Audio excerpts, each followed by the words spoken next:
Are you streaming now? Yeah. When you turn it, it says turn it? Yep. I mean, I can try it, but I'll show you. Location is live. Just, let's do this. Turn the volume off so people that are around.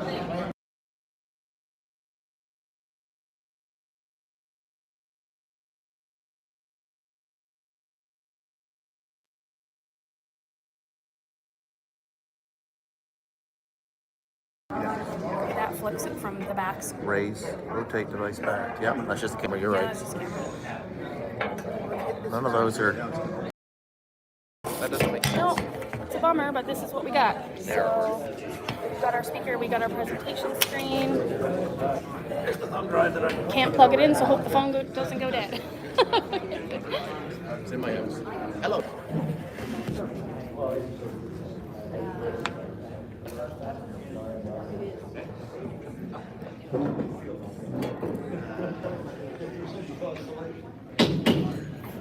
Good evening, and welcome to the public hearing dated September 25th, 2024. This meeting is in consideration of an application to amend the municipal planning strategy and land use bylaw to change the designation of PID 5555174 from industrial to residential, and by zoning in two phases. Phase 1 from industrial to medium-density residential R3 and high-density residential R4. Phase 2 from industrial to large lot residential R5. This public hearing was scheduled in accordance with the Municipal Government Act. A public hearing is a requirement for amendments to the land use bylaw as stated in the Municipal Government Act, Part 8, Section 205. A public hearing allows the public to provide input to council. Council will not be making any decisions at this meeting. We are receiving information from the public to assist us in our decision making for second reading after consideration of any submission made or received at this hearing. Council will have an opportunity to seek clarification from the presenters after their presentations. This is your last opportunity to provide submissions to council prior to decision making. The public hearing is called a minimum of 14 days after first reading. The recommendation to council was presented and first reading in this case occurred at the September 9th special council meeting. Only those members of council who are present at this meeting may vote on the matter before this public hearing when it comes before council for second reading on October 1st, 2024. You have been asked to register at the door your name and address if you wish to speak on the matter. You will have 5 minutes and only one opportunity. You are being recorded and live streamed. We ask that you be respectful of others' opinions. Your questions are directed to the moderator. The moderator for this evening's public hearing is Lindsay Young. Lindsay will provide the rules of engagement for the evening, and CAO Jeff Lawrence will provide timekeeping for speakers. This meeting is called to order. The chair notes that we have quorum and all members are present. The agenda is fixed as presented. Lindsay Young will moderate the remainder of the public hearing.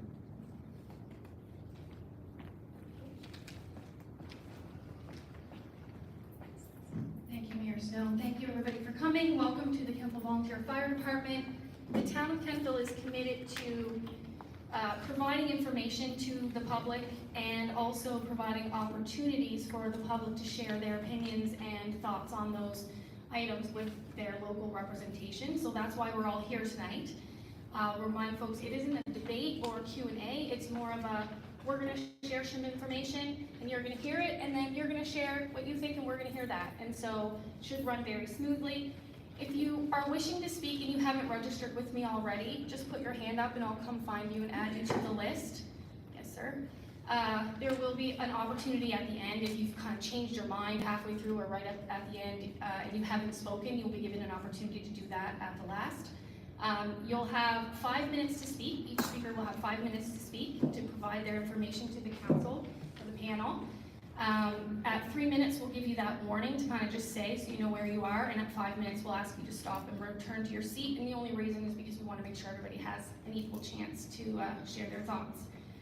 The washrooms are just outside in the foyer to the left. There's water at the back if you get a little dry. Other than that, I think we can just get started. The first item on the agenda has been completed by Mayor Snow, and next is a staff presentation, which will include an overview of the proposal and the process. Before we get to that, I'll introduce our folks that are here tonight. Mayor Snow is here with members of Town Council. Everyone is present.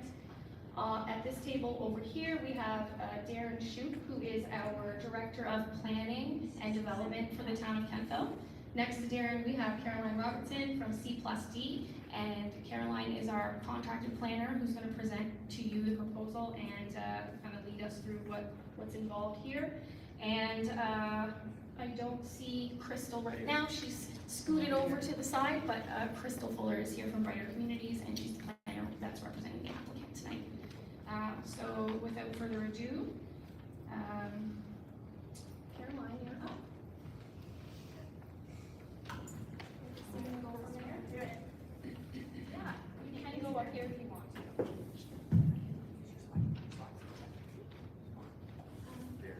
Good, right here. Perfect, yeah. Okay, so I'm Caroline Robertson. I have my master's in planning studies, and I'm a licensed planner in Canada.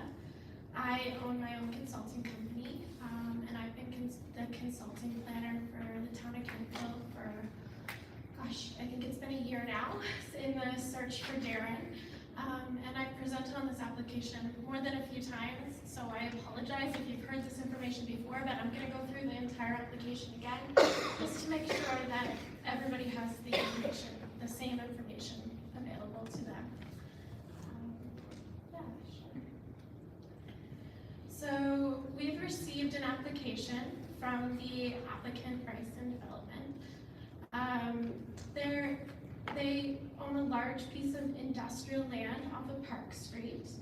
I guess I can't really use the arrow, but I drive by it all the time when I come off the 101. I drive along Park Street and I see the Andrite fabric sign, and then there's the property that we're talking about in red right there. It is quite large, and it backs onto where the Donald Hills connector is intended to be extended. The applicant's goal is to develop the site for residential use, with the front portion for immediate development, with the back portion zoned as high-density residential R5, which is intended for holding for residential for future use. This piece of land is designated industrial within the municipal planning strategies. Your municipal planning strategy is the visionary document for your community. And your land use bylaw would be the secondary document that goes with the municipal planning strategy, which has the actual regulations in it that are enforced within your community. So considering a change to your municipal planning strategy, which is your overarching visionary document, is actually quite a large thing to do. And it requires an amendment to both your municipal planning strategy and your land use bylaw in order to make this piece of land residential development.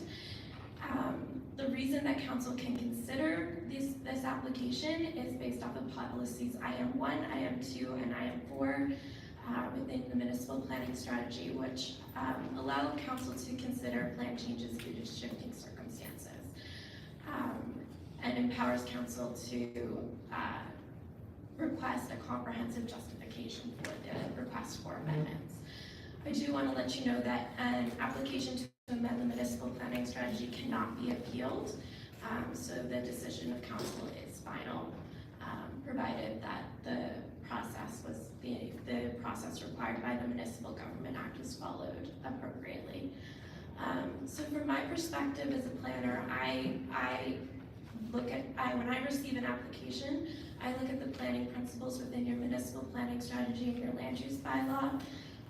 In this particular situation, I think it's really about balancing economic development, housing needs, and environmental considerations, and looking at how we can best assess land use priorities for balancing those needs and then future opportunities. So the applicant came in with a few requests. The first was to change the future designation from industrial to residential, so that's what we were just talking about. That would be a change to the municipal planning strategy and the map located within it, which is called the Future Generalized Land Use Map. And what they asked for was phase 1, which would be the front portion of the property, which is in blue, to have that zoned high density residential and medium density residential, a mixture of the two. The second request that they asked was to seek adjustments to the rezoning requirements to allow for initial submission flexibility, with the intention of full compliance during the permit phase if and upon approval of council for their application. And then the third request was to propose rezoning the remaining lands, the back portion of the property, which is in black, residential holding. And the reason behind that request is that the applicant would like the council to indicate their intention to allow that portion to be developed residential in the future, rather than having it remain industrial. So from a site suitability perspective, the current designation is industrial land, and it's part of a larger cluster of industrial land that's been put together by council. So all of that gray area on that zoning map is industrial land, and then the yellow land around it is residential. The intention behind the zoning practices is to keep industrial land together so that it doesn't have negative impacts on other adjacent land uses. So noisy industrial uses won't impact local residential that are next door. For the development factor, there hasn't been much development interest in this particular property from an industrial perspective. It's been left undeveloped, and it was purchased by the developer because the previous property owner wasn't interested in developing it. The Future Generalized Land Use Map advocates for diverse utilization with functional segregation. So what that means is segregating and separating industrial and residential uses, so as I just explained. So really what it's coming down to is residential versus industrial land, with a rise in residential demand in this particular area, and is there a feasibility of mixed-use development for this piece of land. There is a wellfield zone in the area which limits the industrial uses that can happen on the particular property, and they're protected by the Water Resources Policy and M4. So from an environmental consideration, generally speaking, we want to focus on less disruptive land uses that align with community needs and environmental protection.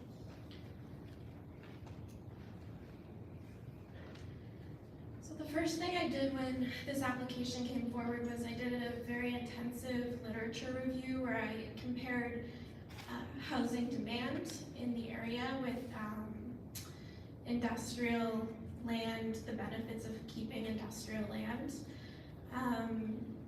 I looked at similar communities across Nova Scotia. I looked at provincial priorities when it comes to the housing crisis.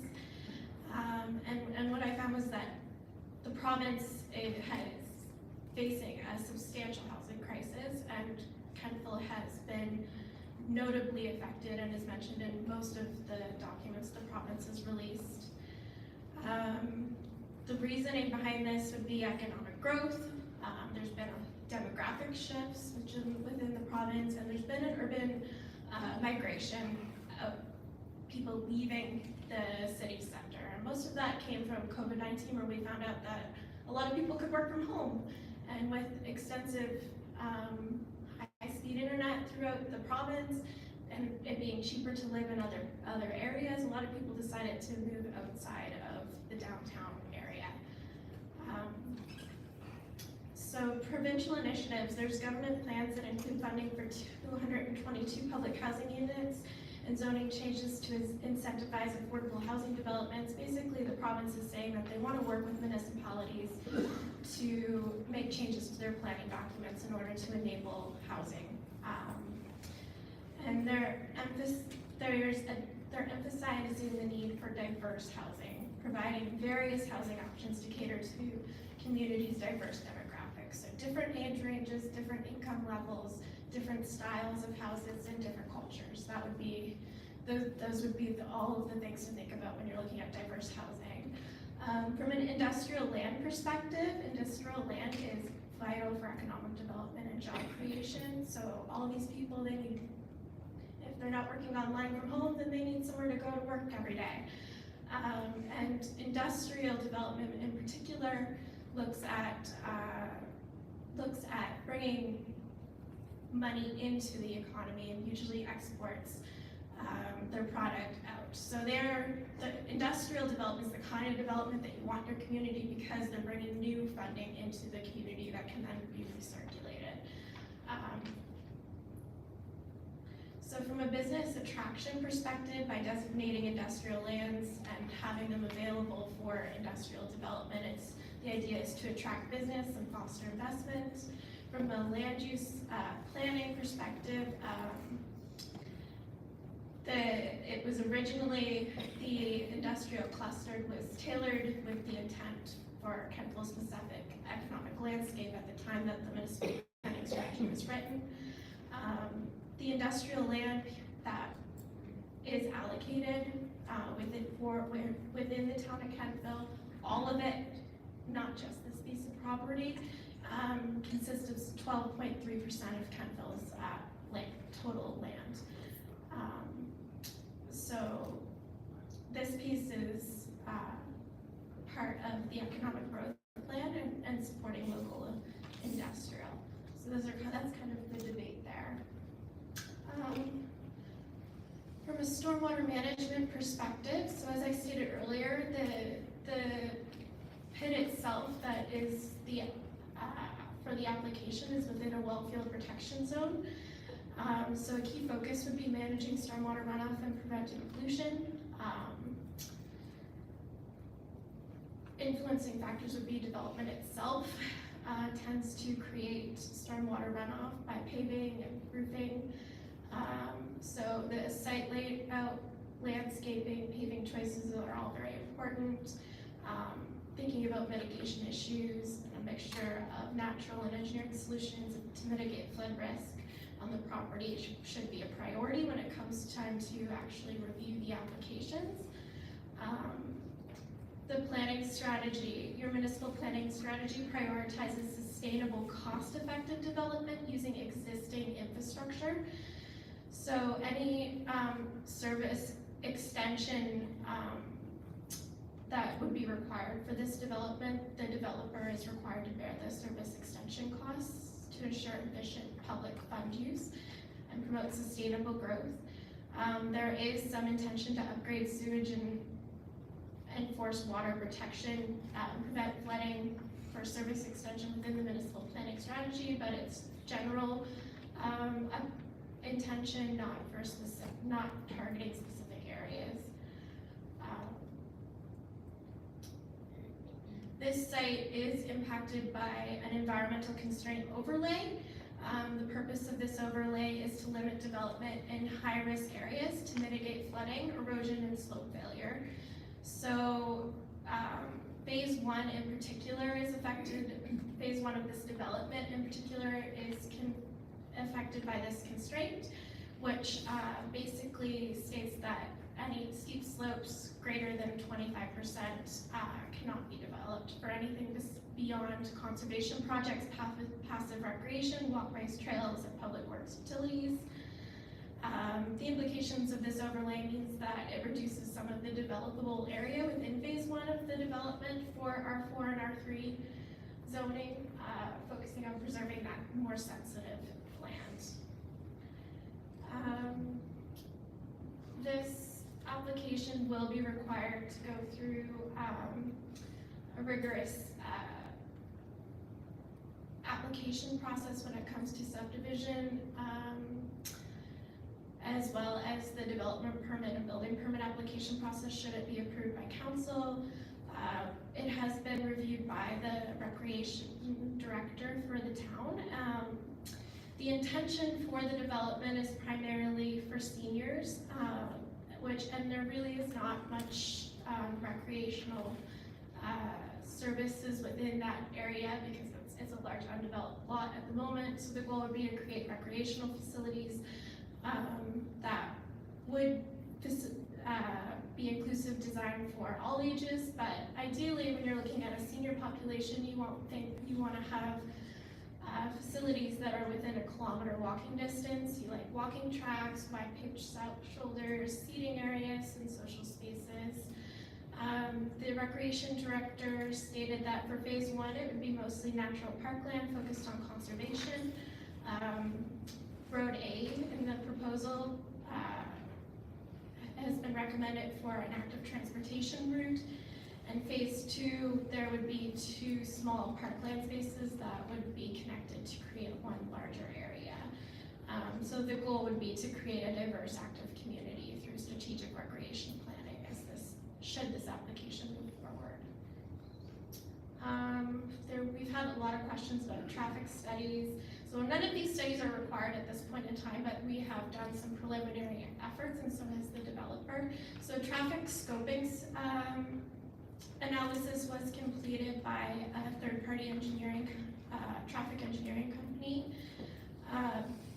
Basically, because we're uncertain at this time, the amount of density that the developer intends to put into phase 1, it really isn't much help, but it has been reviewed, and the intent is to ensure efficient traffic management for the new development. And that a more detailed traffic study would be needed at the development permit process stage. Okay. So as I stated at the beginning, we had 3 requests. So the first request would be to amend that phase 1, and the intention, the number of units, I've heard a few different maximum density for phase 1. So for the original request, it was for 300 units, again, a potential between for R3 and R4 zoning with limited design control. The aim is to protect Park Street, eventually to connect Park Street to the Donald Hills connectors with amenities and open spaces.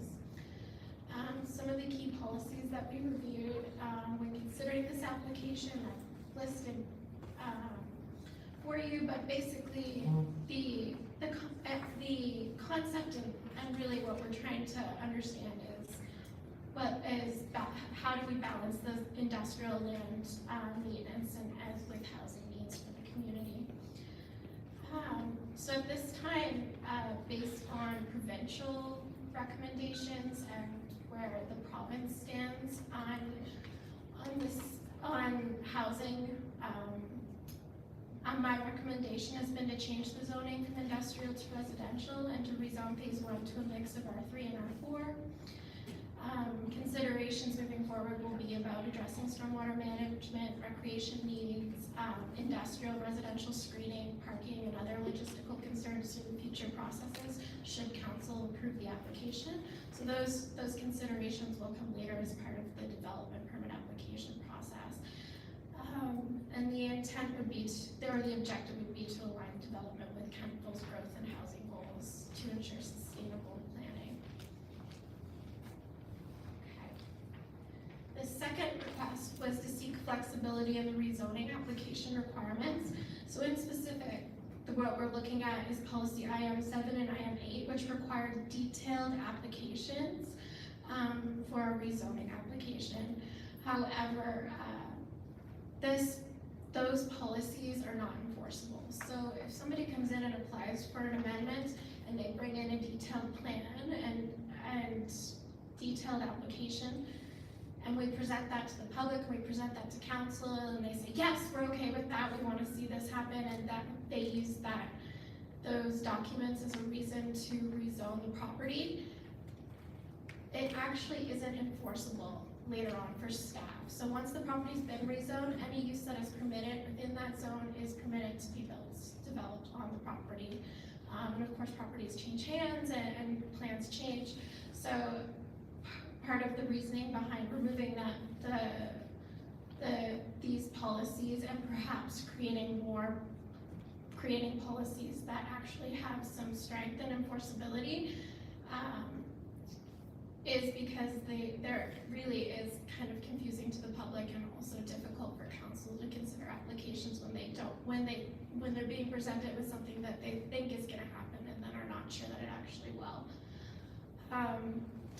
So policy item 2 allows council to request necessary studies for municipal planning strategy amendments. So what I'm recommending is that we actually enhance that policy instead and streamline item 7 and item 8 to better align with the municipal planning strategy. And by doing that, what we would do is reduce cost to developers because they don't really know when they come in for their application what they're doing, and there's a lot of cost associated with those required plans. It helps prevent confusion, and it gives council a lot more authority when it comes to requests for applications to change the municipal planning strategy. And part of that is I've also recommended strengthening GD30 and GD5 for large-scale housing development approvals. So I've put in some criteria in there as well that is enforceable. And then I've also introduced policy for local commercial uses in high-density residential areas. So if that R4 zoning comes in place and a developer wants to put in a high-density development, I've added some local commercial uses that I felt made sense that community may need access to, like a barber or a laundromat, especially if it's a community that is not as mobile and may need access to services closer to home. So the objective behind my recommendations are to facilitate responsible development while aligning with council's strategic growth goals. And then finally, we have request 3, which is to develop the remainder as residential. The intent is to connect Park Street to Donald Hill's connector until that is a possibility. I'm not sure when the intention would be to actually develop the back portion of the lot, but the request is to zone it as large lot residential, keep it as holding.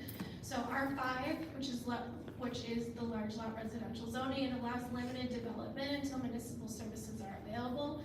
And the intention behind having a zone like that is council can zone large pieces of land as holding, intended for value appreciation, so to increase the potential value over time, for strategic planning, so that they have time to think strategically about what can happen there, what they would like to see happen there, and then for development control as well. So if there's not the proper services in place or for other reasons that they may see that it might be beneficial to control development in that area for the time being, they would use the R5 zoning. So my recommendation is to rezone the remaining portion to R5 and to enable extensive development agreements in the R5 through to enable extensive development in R5 through a development agreement process. So a development agreement is an agreement between council and the developer. It goes through a very similar process to this. Basically, the developer would come in with an application for that back portion of the lot if they wanted to do a development agreement for a high-density housing development. They would work with staff to negotiate back and forth. We would create an agreement and we would bring it to council to present it, and it would go through a public hearing process and the neighbors would be notified. And that would be a much more elaborate document and detailed plan than what you would be seeing here tonight with an application to rezone.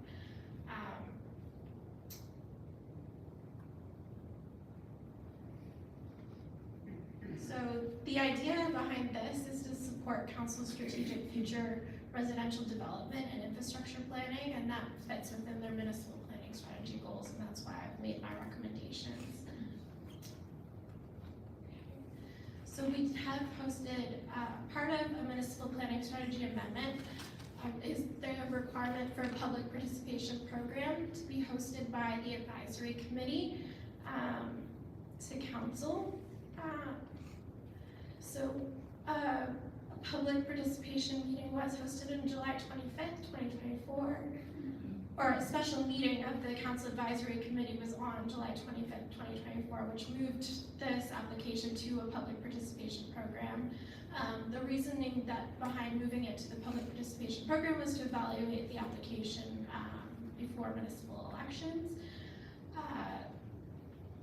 The public meeting was held on August 29th in the town fire hall here in this building.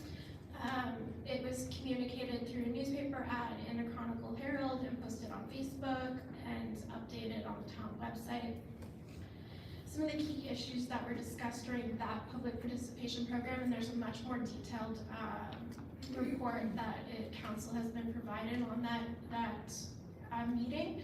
However, the key issues that were discussed was traffic studies and stormwater management concerns, which as I've already reviewed, are a large part of council's priorities within the municipal planning strategy, but they do come later on in the development process of the development permit application time.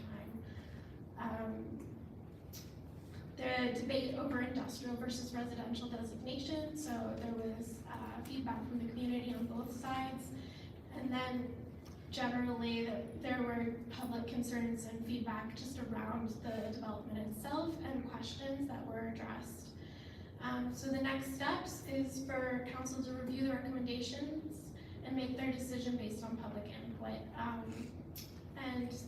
The objective behind all of the public engagement is to facilitate informed decision making and address community feedback. So that's what council's doing here. They've received some very intensive, long reports with lots and lots of information.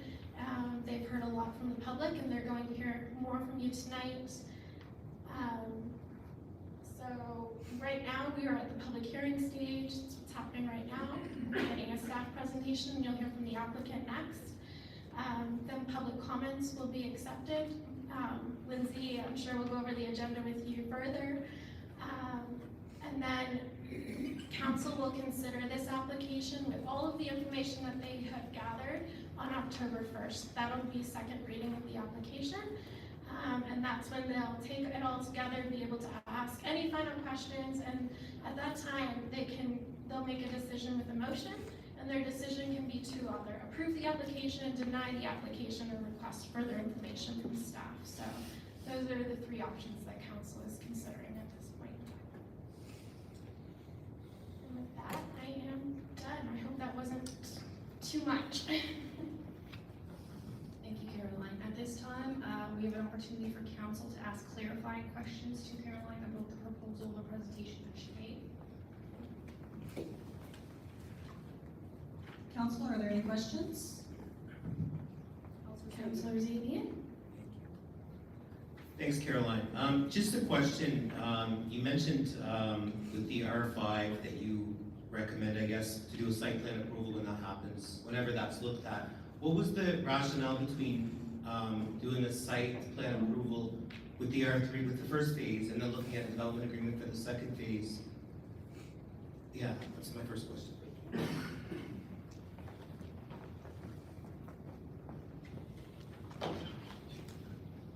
So for the R3 portion of the property, we provided site plan approval as an option for higher density development, which R3 allows potentially up to 6 units or more through site plan approval. For the R4 zone or the R4 portion, that can be developed through either development agreement or site plan approval. This was based on the fact that you actually have a very good residential site plan approval criteria, very strong, and I felt that it was appropriate for medium density residential, and that it would be appropriate for the amount of land that we're looking at for the R4 area. But I did provide the developer an option to go through development agreements. part of the reasoning behind that is your municipal planning strategy actually states that you would prefer to use site plan approval over development agreement, and that is why I gave the option and put that in there. And I do feel that your policies are strong enough that it can protect and address the concerns that we've heard from the public. For the R5 zone, because it is holding and because it's intended for future use, I did not open that up to site plan approval. It is a much larger piece of land and it is holding. So I wanted to give council time to consider that piece of land and what kind of policies they'd like to allow there, or what kind of development. So for now, my only recommendation is that council consider development agreements for R5 land, and that will support this developer, but it will also support potentially other future housing development in R5 large lot zones, because currently that is not an option for people who own large lot R5 pieces of land. Right now, they're only allowed to be developed for single-family residential purposes, so one house on those big pieces of land. So by opening it up, it's allowing councils to at least consider the possibility of development, but through a very strong and rigid process of the development agreement. And basically what a development agreement is it kind of acts as its own little land use bylaw for that piece of property. It's registered on the property, it has its own regulations, and it goes through this process where the community and council are engaged and staff make the recommendations. So I kind of used a combination of both site plan and development agreement. I did it based on your policies and your municipal planning strategy. Any follow-up on that same question? One Councillor question. Julian? I'm loud. You don't have to go over it. Okay.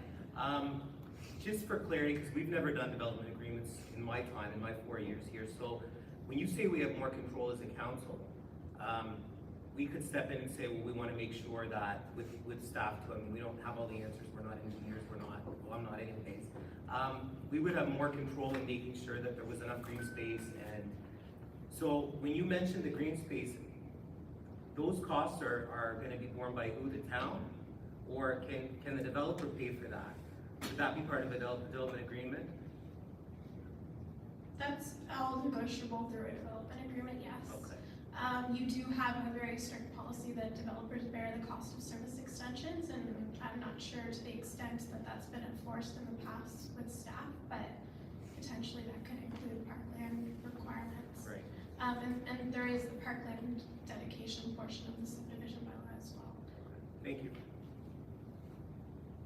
Anyone else? Deputy Mayor? Thank you. Caroline, when you talk about the fact that we have you worded it as a very strong site plan approval policy, can you just elaborate on that a little bit more? And then also sort of take us through that a little bit in terms of who holds the developer's feet to the fire around, I know stormwater management, that just comes to mind automatically, and some of the other components of what that development would be like. Because when we talk about DAs compared to the site plan approvals, it's important for us to know the difference, and I think most of us do, but it's really, for me, to understand that strong side site plan approval and how that differentiates from other towns and municipalities. Thank you.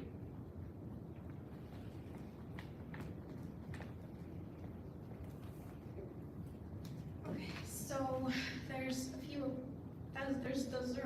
few questions there. So a site plan approval process is a process that is provided as an option to council from the Municipal Government Act. How it works is council sets criteria for specific uses to go through site plan approval. And the development officer would process an application using that criteria that council has provided. So when an application comes in, they'll review all of the criteria council's provided and approve an application based on that criteria. And then the neighbors are notified and provided information about an application. Once an application has been approved, it's public knowledge, so the neighbors are welcome to come in and request it to see that application. If the neighbors felt that the development officer had made a mistake and had not complied with council's criteria for site plan approval, and in this particular situation, we're talking about your site plan criteria for development in residential zones. So that's your policy 5.1.12 in your land use bylaw. If the neighbors felt that they did not, that the development officer issued without following council's criteria, they could appeal it to council. And council has gone through a site plan approval appeal already, so you understand that process. But basically what happens is council has the ability to make any decision that their development officer would have made. So they can approve the application, they can deny the application, or they can request further information from the applicant. So I can go through some of the residential site plan criteria that you have, because it's quite an extensive list. I can read it for you. I'll try and be quick, but You don't have, yeah, you don't have to read it. I think it was more around, you had said ours in particular, but that's how I interpreted it, is or I think you're suggesting that it's a tad more robust than others. So my question is why? How is it more robust? it has significant criteria. Okay. There's a lot in there about addressing the impacts on surrounding neighborhoods and properties. And so it looks at things like noise, dust, lighting, off-street parking, loading zones, the location of the buildings and egress points, traffic design, what kind of screenings involved between the property and adjacent properties and uses,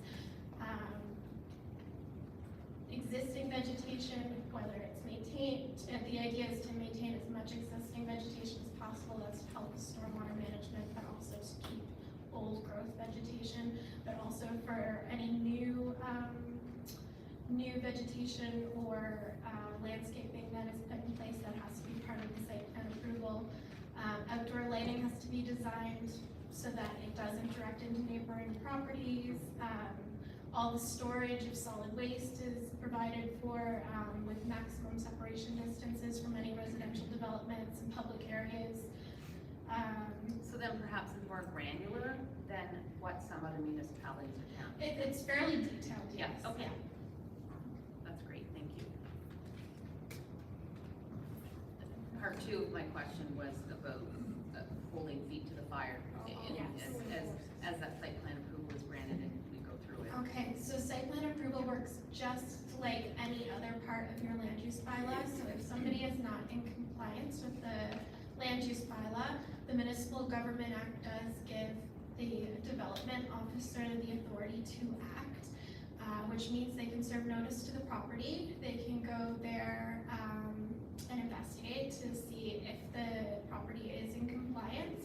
And if it is not in compliance, then they can serve a letter requesting that the property owner comply or remove the development altogether, remedy. There's a process in place where they can request all of those things.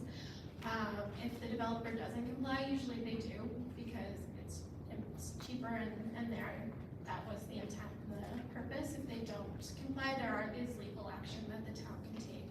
So it really is the DO that enforces this? Yes. That one person, in conjunction with anybody else? Well, it would be based on staff opinions. So the development officer is only as educated to a certain extent. Their job is to be able to read a land use bylaw and enforce it. So when it comes to some of your policies, when it comes to stormwater and surface water runoff or for traffic management studies, those are actually sent to the town engineer and he would be the person who evaluates them. And if there was an issue with compliance, it would go, the complaint would go to the development officer and then they would work with the town engineer to understand if there was actually an issue with the compliance or if they were following what was requested in this site plan approval process. Thank you. members of council that have clarification questions for Caroline? There's quite a bit of alliteration there. Mayor Snow? Caroline, I have two questions. The first is, as you know, the town of Kentville has been talking about creating a secondary plan.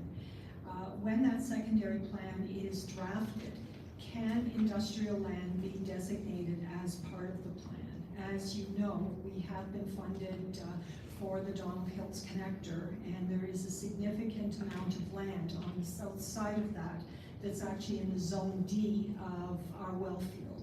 So that would probably be a more appropriate place for industrial. So is it possible to rezone some of that our land to industrial at that time?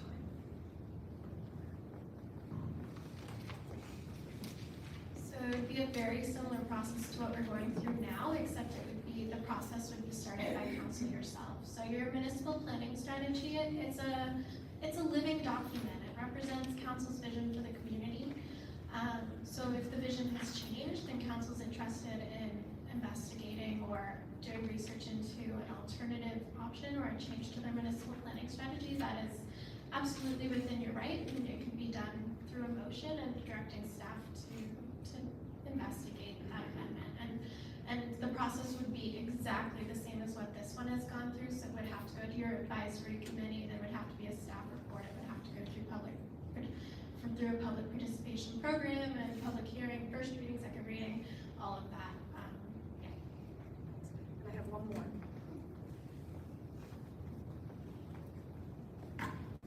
So as you know, council approved the fast tracking of this application in January 2024. We agreed to make the amendments and the applications in parallel rather than serially. So we know that these amendments are significant, but my question is, do the amendments, even though they're being done in parallel, do they apply to this application, or does this applicant get to be grandfathered to the old way of doing business?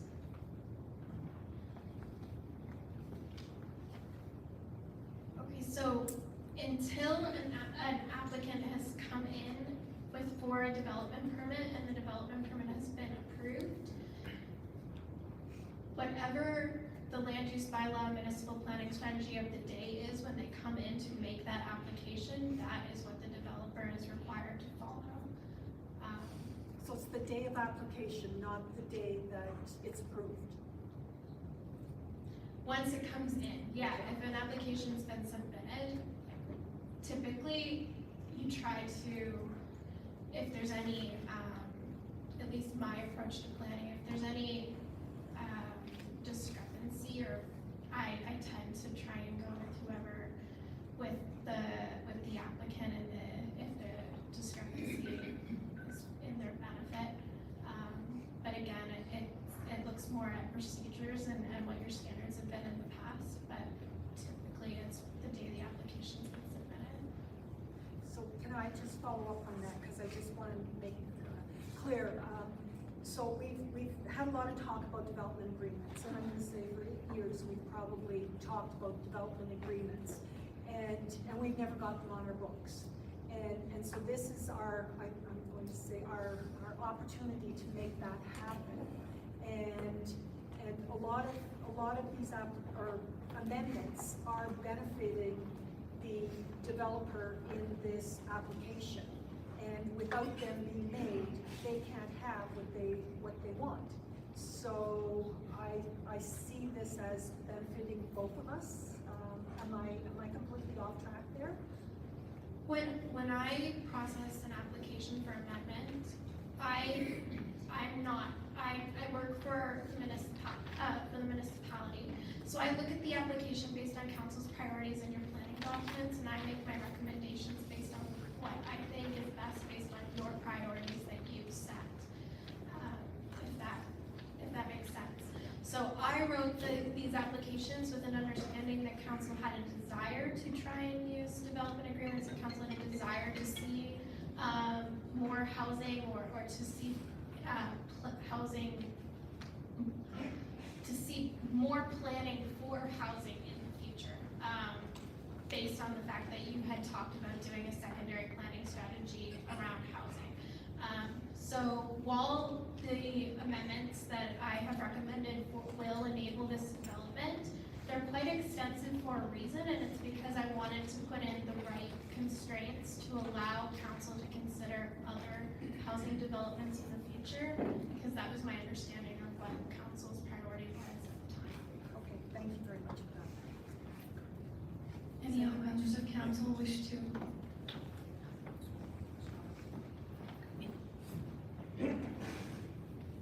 Thank you.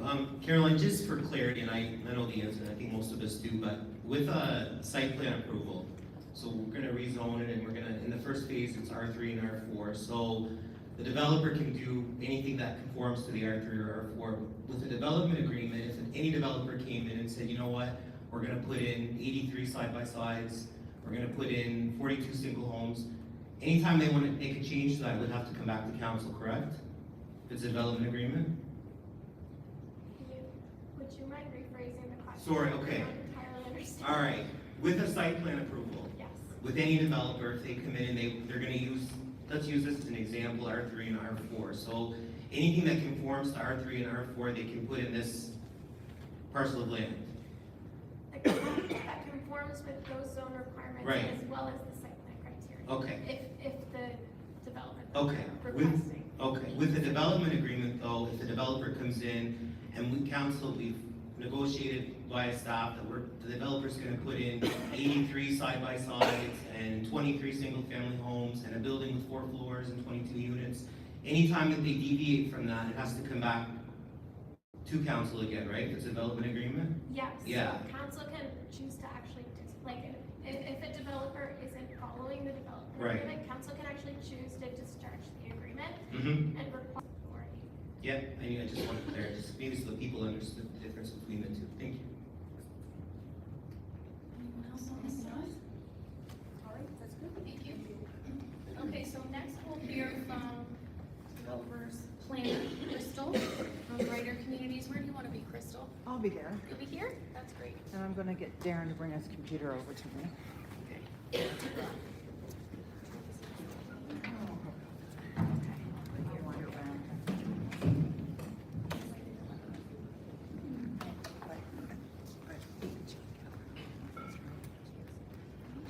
Where is it? Yeah, right here.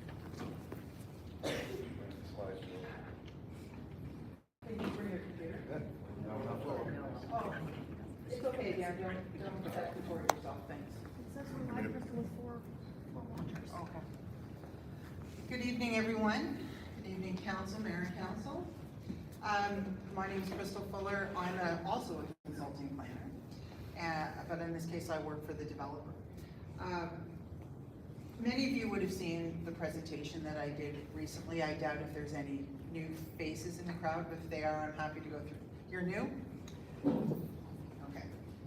I'm gonna whip through it because I think I've seen this a couple times.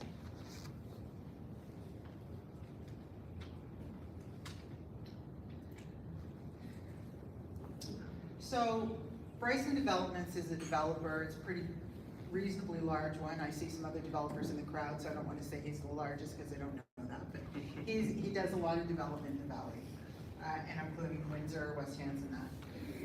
Darren, you can go to the next slide. And so there was an application. So Caroline's done a really comprehensive review of the policies. I'm not going to do that. Are the policies, she's recommended, these are coming from the staff of the town of Kentville. They've been vetted and gone through, and we've talked to them about it and made suggestions of what we'd like to see, and the staff have responded, and this is what has been come up and has been positively recommended. And we didn't apply for zoning changes.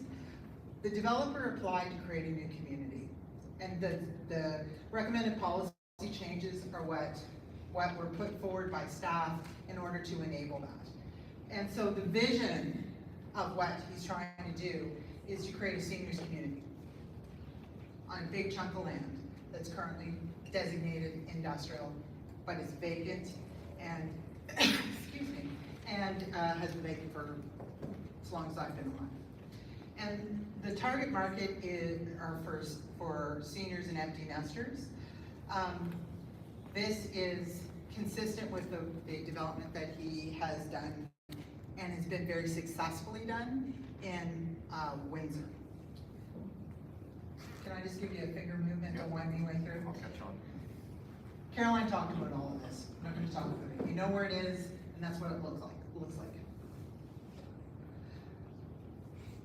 Can you just hit the button a couple times? Keep going. Yeah. It's surrounded by stuff, and it's pretty close to that stuff. And those are some examples. Again, you know your community better than I do, but there's lots of amenities. It is up, obviously, a slope, so not all of it is within walking distance, but it's certainly very close by. And if you have a car, and the front part certainly is going to be within walking distances of things like a walking track at the rec center. So from a location perspective, it's quite attractive. And the Harvesting Trail and Colebrook and transit services on the number 1, all that sort of stuff. Caroline's talked about the zoning and designation. And it's always sort of difficult planners, we tend to like to talk about policies, but for council, a municipal planning strategy is your aspiration of what you want to be as a community. It's where you're supposed to be taking your community, and then it sets policies and regulations to get there. It's not something that is trying to protect from something. It's trying to be something, the light that you're led towards. And, you know, it's aspirational. So that's all, because we want to talk about the little details. But really, this is aspirational. And for you tonight, for council, one of the big questions is industrial or residential. And I'm going to try and keep it at that big level, because all the technical details happen later. We're in the aspiration. What do you want for your community? What do you want for your residents? And this is a big decision point. I think Caroline's, you know, that's why she spent so much time writing a report, and Steph's reviewed it and gave input into it, because that's the crux of this issue. So during the public information meetings, or public participation, there was a lot of talk about, you know, economic development, the importance of those industrial lands, and, you know, and some people talked about the importance of residential. Obviously, I'm going to be here telling you tonight that residential is probably where it needs to go, but there's some real reasons for that. Kentville has has real housing issues. Again, Caroline mentioned that in her presentation, and I'm not going to repeat that. But it is the point. And if you just click through a little bit more, Darren, ooh, that's exactly where I wanted to be.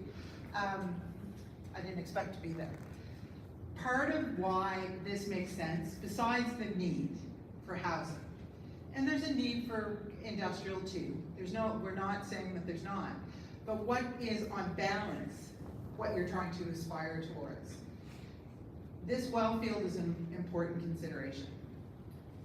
The resident, besides leaving it vacant, which is not what the intention is of the land use bylaw, it regulates it to allow something on it. Having residential is the lowest risk use. It de-risks your water supply. Now, this is not in the, do you mind if I walk towards the screen for that annoy people? I wear a pretty jacket, so it would be okay. These are the wellheads. And the areas inside the purple are really highly important to protect. So people like Dave Bell, the municipal engineer, is like, no, you can't do anything in there. I don't even want you to walk across it. I don't even know if you allow trucks to drive into it. Then the next level, in the next level of yellow, is the next most sensitive. And that's because water travels from this place first into the well, into your taps, and then this next area is the next fastest. It's called the drawdown area. Protecting your well field is a mandate of the provincial government and a responsibility, ethical and legal responsibility of the town. So for council, when you're considering this, one of the key considerations is it appropriate to continue to invest in an industrial area inside your well field? There's no question it's important to have a commercial tax base and commercial activities. But the balancing point of this discussion is de-risking your water supply. And it is, I had said this the other day, for developers, it's a challenge to try, industrial developers, it's a challenge to try and develop in there. Because there are limitations, and fairly significant ones, on what you can do within the well field. Residential is your lowest risk land use. So that's I think one big point council's going to have to grapple with this application. The need for residential, yes. There's certainly need for other industrial and commercial uses, balanced against the fact that it hasn't been developed, and as Caroline said in her presentation, there hasn't been a whole lot of interest in developing that as industrial. And that you have a willing developer willing to take it to a lower land use, lower risk land use. I'm not going to talk about housing need. It's, you know, it's one of those things that's over talked about and underacted upon. There's need. This is market housing. It's not deeply affordable housing by any stretch. We're not pretending it is, but it does serve a market. And in the crossing in Windsor, there's 150 people on the waiting list for the rental units there. So this is the vision of what the developer is creating. And as you think about all the technical details, I think those are things that don't happen at the development permit stage. They happen at subdivision and development permit. And subdivision is no joke. It is very technical, and there's a lot of studies, and if he can't meet the subdivision requirements, he can't do the development. But this is what he's trying to create. So you want to flip to the next one. And those are actual pictures of, those aren't stock pictures, those are pictures of the crossing in Windsor. The two top ones are examples from the Windsor of the kind of housing he builds. This one on the bottom is a SketchUp, but you'll see if, when you're waiting in traffic outside Windsor these days, you'll see that he's building this one, these 6 stories. So there's different configurations, different sizes, some for sale, some for rent, some for land lease so that people can go somewhere warm in the winter time, and it's in a leased community, so everything is taken care of. It's almost like a condo, except you have your own single unit. It's been proven to be very attractive for people who want that kind of housing, and particularly for empty nesters, and people are waiting to get in there. So this is the vision of what he's trying to create. So this is the piece of property. And I think, again, I'm not going to go into the policy. The developer is supportive of what the staff has recommended to council. But we do want to show you a little bit about what potentially could be done. Because this is zoning, this isn't a development agreement, but there's been an awful lot of engineering money spent to come up with this. So he's not very interested, the developer's not interested in going back to the drawing board to respend that money. So this is a doable plan, pending reviews and approvals from all the regulators like the town. So you want to hit the button again? The R4 is at the bottom. So there's some multi-units at the entrance, potentially, and some singles. Could this change up a little bit so there's more single-unit dwellings or the parkland moves? Absolutely. But what probably won't change, that's not helpful for you, see it? This isn't going to get any less steep, right? It's not going to be something that these folks are going to allow us to develop on. It's too steep. So that's going to be some kind of green space or undeveloped area. There's going to be some stormwater management somewhere around here because as Kentville knows, probably better than most, water goes downhill and you need to catch it and you need to make it slow down before it goes off the property. So that's what the first phase the first beginning entrance part might look like.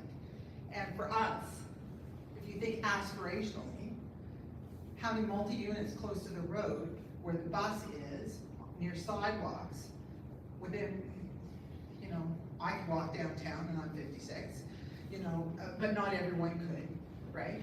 But it is in a convenient location. So the next batch is the R3, you wanna click on that? That's where the density lessens a little bit. There's semis, so semis, when I say semis, those are side by sides. And you've probably seen a lot of those. They're pretty common around the valley. Wolfville has a lot of them, for example, where it's on slab, and they have garages on sort of either end of them, and the houses are in the middle. They're very popular for people whose kids have left home and they don't need a big house and they don't want to walk upstairs. Could there be some more higher density in there? Absolutely. But that's what he's thinking right now. The lot lines could move around. Then we have the R5 in the back, which staff is recommending would be by development agreement. And that would be negotiated later. But this is our hope. I keep pointing at you. I'm sorry, that's so rude, but I don't know how else to. I can't do the wiggle of the nose like. And Donald Hill's collectors in the back if the town ever goes. So you want to nose wiggle? Nose wiggle. And something like that. The roads are pretty solidly where they have to be because you have to work with the slope of the land, right? And it does, and then there's some pretty significant environmental constraints. Big chunk of multis, right? What they're going to look like, exactly how many units are going to be in them, that will be negotiated by development agreement if these amendments pass. Then these are all versions of singles and semis. That's the vision.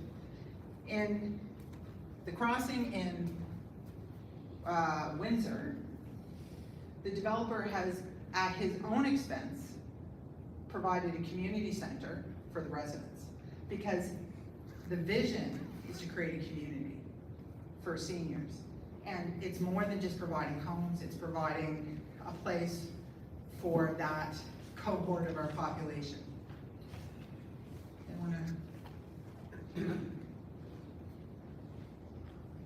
And Highway 1, yeah, and that's how you get in and out. And the Donald Hiltz collector, just a word about that. The Donald Hiltz collector was the land for most of that was assembled in the 90s? Yeah, well, it was in Wayne Gibbons' time. I think most of you probably maybe remember Wayne. He used to be the director of planning. And it was in anticipation of this area being developed because everyone knows that the roads, you need another way in and out as the population grows.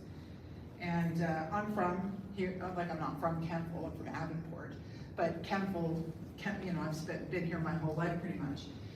We've grown as a community, as a valley community. There's more traffic on the number 1. We are growing. There are houses and places that weren't there when I was a kid. We're going to continue to grow. And so planning looks at the future and moving towards something. And in the 90s, the town of Kentville anticipated growth and decided when they're ready that they will be able to build it. And at this point, I think you've sort of said we're ready to build some portion of it, and the planning is there, and your planning documents anticipate the construction of this road. Will it be in the next 2 years or 5 years or 10 years? The town will decide that, but you're actively working on it. And these are just estimates of the numbers. Could they change? Yes. Could they be different? Yes.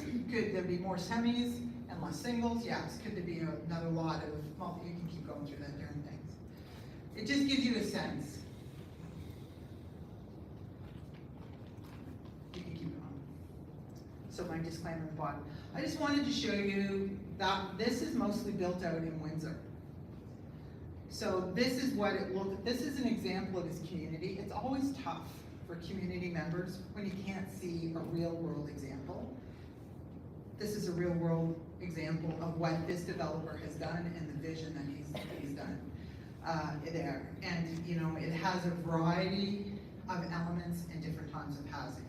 So it's just for comparison purposes, but again, if you're moving towards a goal, this is the goal he's moving towards, and this is what we're aspiring to. And these are just pictures. So you can flip through these. That's the community center. I just did the development agreement for that about 9 months ago. I guess they had a bunch of parties they didn't invite me to, but it's nice and it's actively used. They play cards there every Thursday, and as the community grows out, the developer's talking about other infrastructure. Who knows if what he's going to put there, but it's active. You can keep. So there's just a couple other things I want to leave the community and the council with. So one of the big issues at your last public participation was residential versus industrial. So we've talked about that, and hopefully I've given you a bit more food for thought on it. The second one is stormwater, and I can completely understand why in the town of Kentville this is such a concern. I really do. As a homeowner, as somebody who's really concerned about our climate changes and has been sort of proselytizing on this since I was a young planner myself, it's important. Stormwater needs to be managed. The difficulty for Kentville is you have all these existing problems which are making you afraid of moving forward with any new development because you want the existing problems fixed. I have no comments on your existing problems. I wish you well. I have family who are impacted by them. I understand. But it's just like anything. It's like moving into an old house and being in a new house. Your old house, my old house has a lot more gaps and it's cold and I feel the wind on a windy night. You don't have those problems in the new house because they're built to higher regulations. Sort of the same thing is true with stormwater. The new stormwater regulations will make this developer adhere to a higher standard than the developments that have happened previously. And that's the stormwater management stuff came in, I think in 2002 by the province, and it's a provincial mandate, and then you have subdivision regulations, and they will manage that. And it is a imperative by the province. It's not an imperative, it's a law, it's a regulation, that you have to manage your stormwater on site, which means you cannot make any existing situation worse, and sometimes, hopefully, you would make it better. But so you have to keep the existing conditions. So will this development fix your existing problems? No. Will it make it worse? The regulations are designed so they don't. So that's really important. And so discussions of stormwater at this level are really difficult to have because stormwater regulations and design is done at detailed design as part of subdivision. And it's a technical exercise where the engineers get together and they figure it out. Or they don't figure it out, and then no subdivision occurs. So just for that bit of information on that. The last thing was, this is too soon, this is too much, it's premature. And, again, totally understandable. The secondary plan is not complete. This developer came to council in December of 2022 asking for the secondary plan to get done. And unfortunately, for a variety of really understandable reasons, it didn't get done. And no housing was approved by, in this area. And it's difficult when there's people asking for housing and there's a market need to continue to wait with no understanding of when that's going to happen or what it's going to look like. So the developer has taken the initiative to try and do some of that pre-planning and that pre-study to give a plan that could then the municipality could build on. Because it's just on one side of the Donald Hills. If you go back to the overall map, just show them the general area. You can go, yeah, back even faster. I can't unwiggle my nose. But, so that's okay. Ooh, let's go with that right there. The secondary planning, this is, you know, phase one is kind of here. Look at all that vacant land that needs to be looked at and planned for.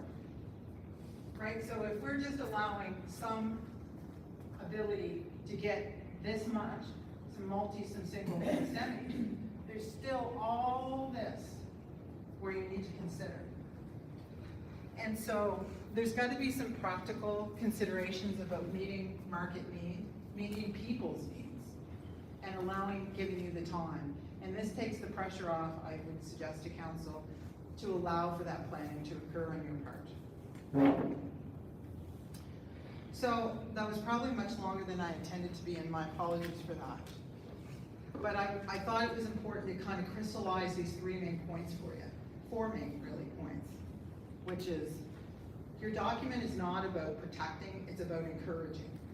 It's about driving towards something, not standing at the gates trying to protect against something.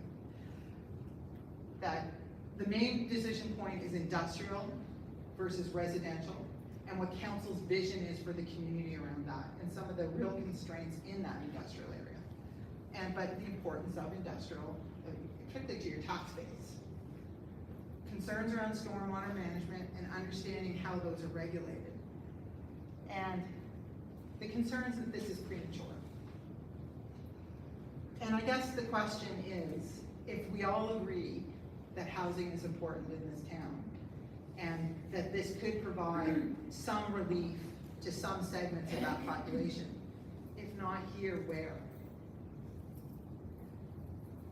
Every time I have opposition to a development agreement or a proposal, somebody says it's a great idea, but not here. But it's got to be somewhere. And you have to sort of look and see, does the place make sense? And when we look at it from the developer's point of view, or even from an objective point of view, it's in a pretty great location. It's inside a town. It's close to a hospital. It's near recreational amenities. There's sidewalks down there somewhere. It's got an existing services which can support the development. The details and the policies, as I've said, Caroline has done a great job explaining what the staff perspective is on that. And if you are concerned about protection, I think she's talked a lot about it, but I encourage you to think about not about protecting, but moving towards something that you want to create. And if this development helps get you there. So, thank you, and I'm happy to answer any questions.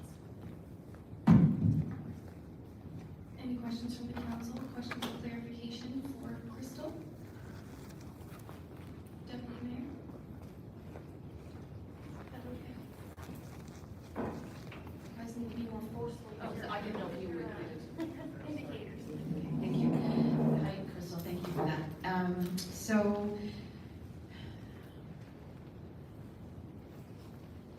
I have a few to start with.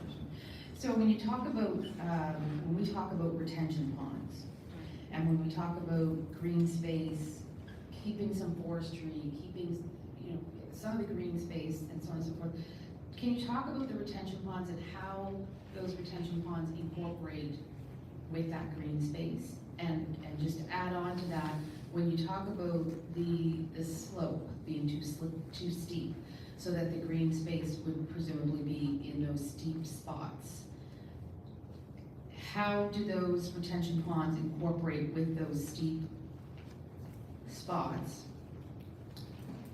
It's coming. So that the water is slowed down and it's caught. I think that's really important for all of us to understand, and I need a little bit more clarity around that, so thank you.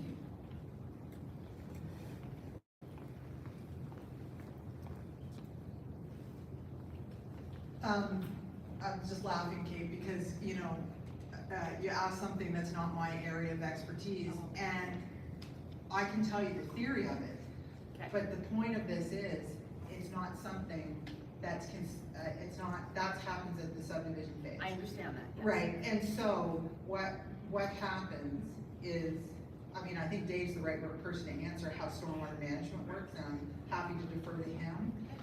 But the whole problem is when you you put any development in, is that water starts to run more quickly. Sure, And yep. carry stuff in it. Yep. Right? And the trick is to slow it down and not let it run, not let it carry anything that's in it out, right? So the engineers get together and they figure out what those runoff coefficient, be super impressed with me, Dave, what the runoff coefficient is according to certain models, and then they put in infrastructure so that, and they model on what is as a baseline, and then what would be if they put the development in, and then they put the infrastructure in to make the stormwater be what it was before any development happened. Okay. So it's all about modeling, and somebody could say modeling is just a great guess, but Okay. that's how it works. And can you tell me if I did wrong on any of that? You're bang on. You're storing the difference. I could have said that. You're storing the difference. Sorry. And I'll just remind all of us that we're just talking about this rezoning application tonight. We can't get into the details of the stormwater management Right. plan, because it's not required yet. But that you will have one, that's what you're saying, right? We will have one, and it's up to the town to decide if it's adequate. Sure, Yeah, absolutely. yeah. No, I understand. So I'm sorry, I called you Kate. Yes, absolutely. That's okay, it, Deputy yeah. Mayor, my apologies. Oh, fine. Do you have any follow-up from that, Deputy Mayor? I would hope not.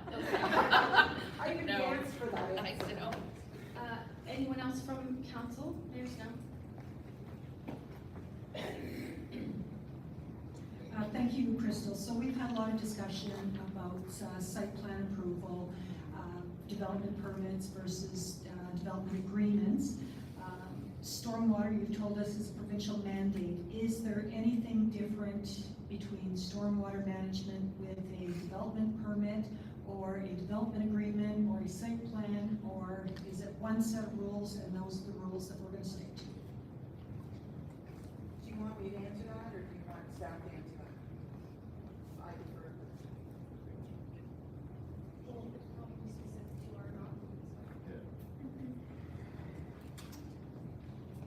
So for site plan approval, anything over 6 units is required to have a stormwater management surface runoff plan approved by the town engineer.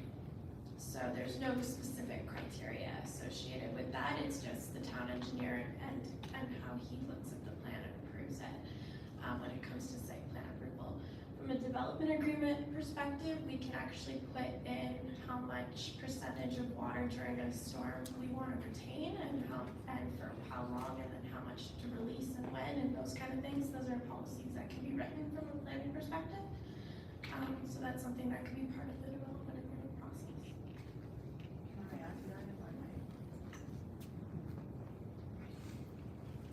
So, in my experience, the engineers generally tend to give comments whether or not it's whatever the regulatory tool is based on the modeling and the storage capacity. So, so whatever your regulatory tool, whatever your standard is, this developer commits, all developers commit to meeting that. So whatever you put, as long as it's reasonable, right, and meets best practice. And I guess the other thing I would just add is the development agreements just can't make stuff up. It has to be based on the policy that's put in place. So if that is your policy, and then, then the developer is required to do that, and then your staff are required to implement it. And the standard is, there's lots of standards, and again, I defer to Dave Bell, your municipal engineer, about what those standards are, because they're out there. Follow-up, Mayor Snow? No, that's good, thank you. Anyone else from council? Questions for Crystal? All right. Thank you. Thank you, Crystal. One more? Yeah, I do. Sorry, come back. Please. I hope this is okay to ask. When you made a comment about the subdivision would occur or not, and look, I know I'm fast forwarding this, and I know we're talking about, do we want industrial, do want residential, I get that, but I sometimes get a bit more granular as well. So when you say they get together and the subdivision occurs or doesn't occur, so relate that to site plan approval or a DA, if you don't mind.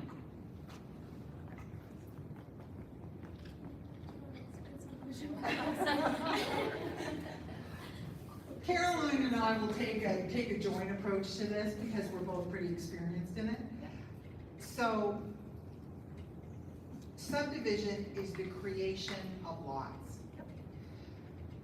Site plan regulates the use on the lots and how that use is organized. Do you agree with me so far? Yeah, okay. So, generally speaking, not generally, it has to happen. In order to build, unless you're building a whole bunch of things on the same lot, you have to have subdivision. So if you go back to the site plan, if you wouldn't mind, Darren, I'm so sorry to ask you to be my Vanna. I'll do it for you sometime if you ever need me to. So you just want to bang, bang, bang there. So this development is all lotted out. Each one of these is a lot. In order to build on it, it has to be subdivided according to this approach. And then once it's subdivided, then you apply for your site plan approval or whatever development permit or whatever. And it is through the creation of the lots that all the technical details happen. It's, as a development officer, I act as a development officer for Berwick and Middleton. It's the worst, it's the thing I hate to do most because it's all really about the municipal engineer. Because they look at the road profiles, they look at drainage, they look at servicing capacity, they look at traffic studies, and there's standards that has to meet. And then there's a whole legal part to it.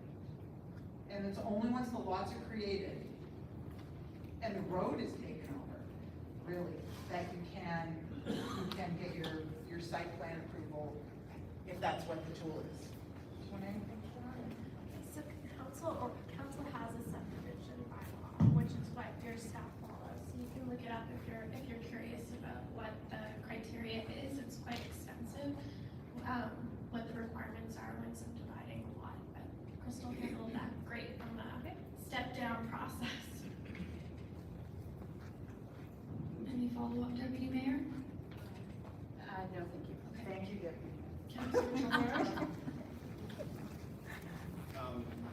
To either of the ladies, so each lot, when developed, is net zero water, correct? Is that a long one, Crystal?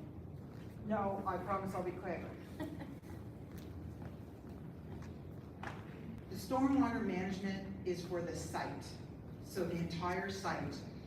Some municipalities go to the point of having lot grading bylaws where each lot then has to reinforce the overall stormwater management plan. Dave, I don't believe you have a lot grading bylaw, do you? Yes, we do. They have a lot grading bylaw, perfect. So that every time the site plan is done, Dave looks at it and it says, does the grading of this individual lot comply with the overall stormwater management plan? So you're actually way ahead of many municipalities. So that's okay, but when you develop lot by lot by lot, you've developed a lower lot, you develop an upper lot. What happens when, so where's the accountability, I guess, when water?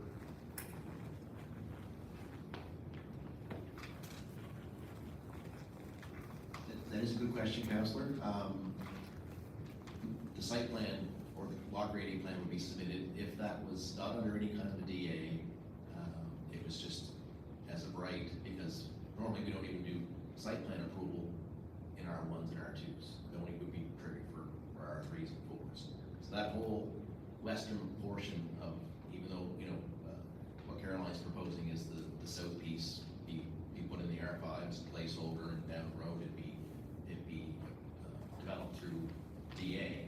I'm under the understanding or belief that she means only for the larger 6 units and above. Anything that's singles and semis are, there would be a subdivision, lots will be created, as Crystal mentioned, and a lot grading plan submitted for, let's say that was done in 5 phases, there would be a phase in the site, as he built, as whoever the developer is, built streets, throughout that low density, we'll call it, development, wouldn't be going through DA, even though it's in the R5.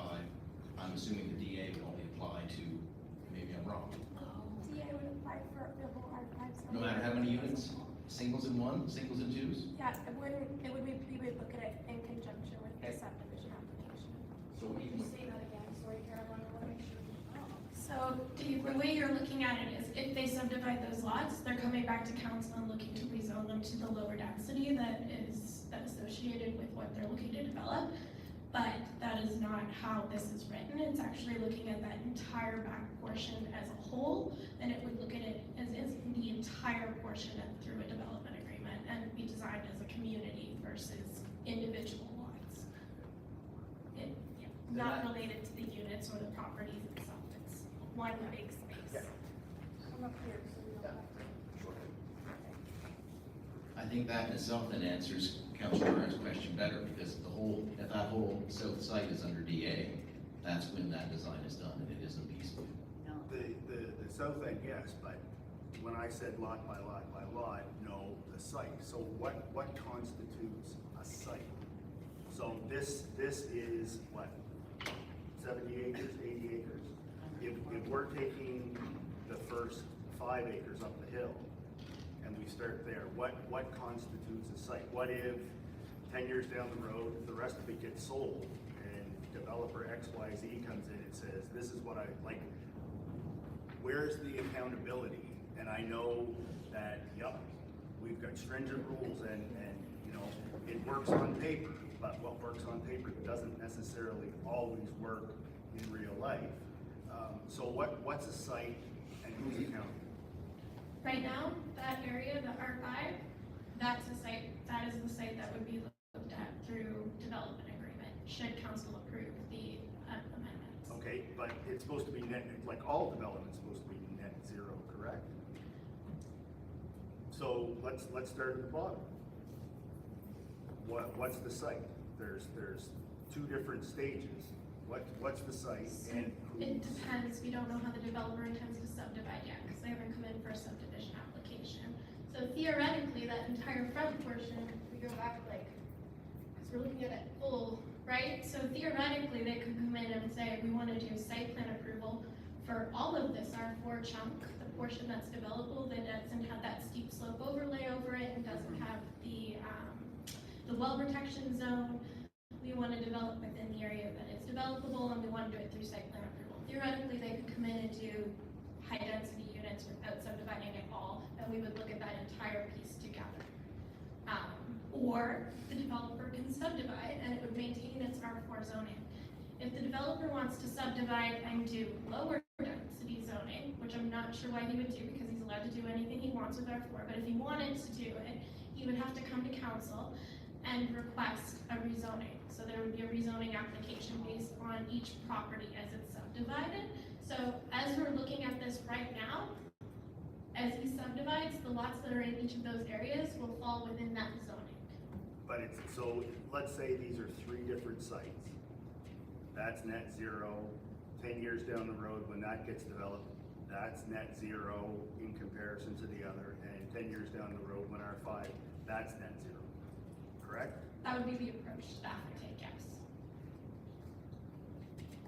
Okay, but okay. I just can't tell you the details because I don't know No. how the developer's that's- gonna approach that's- it. Right now, I'm looking at the really large chunks. I understand that, but if net zero is net zero, doesn't matter whether there's a circus up top and 2 gas stations down below, net zero is net zero, correct? No, yeah, yes, yeah, I said no in agreement, which was the wrong. Yeah, no, word to use, so obviously. my, hypothetically, if net zero doesn't work, where's the accountability lie?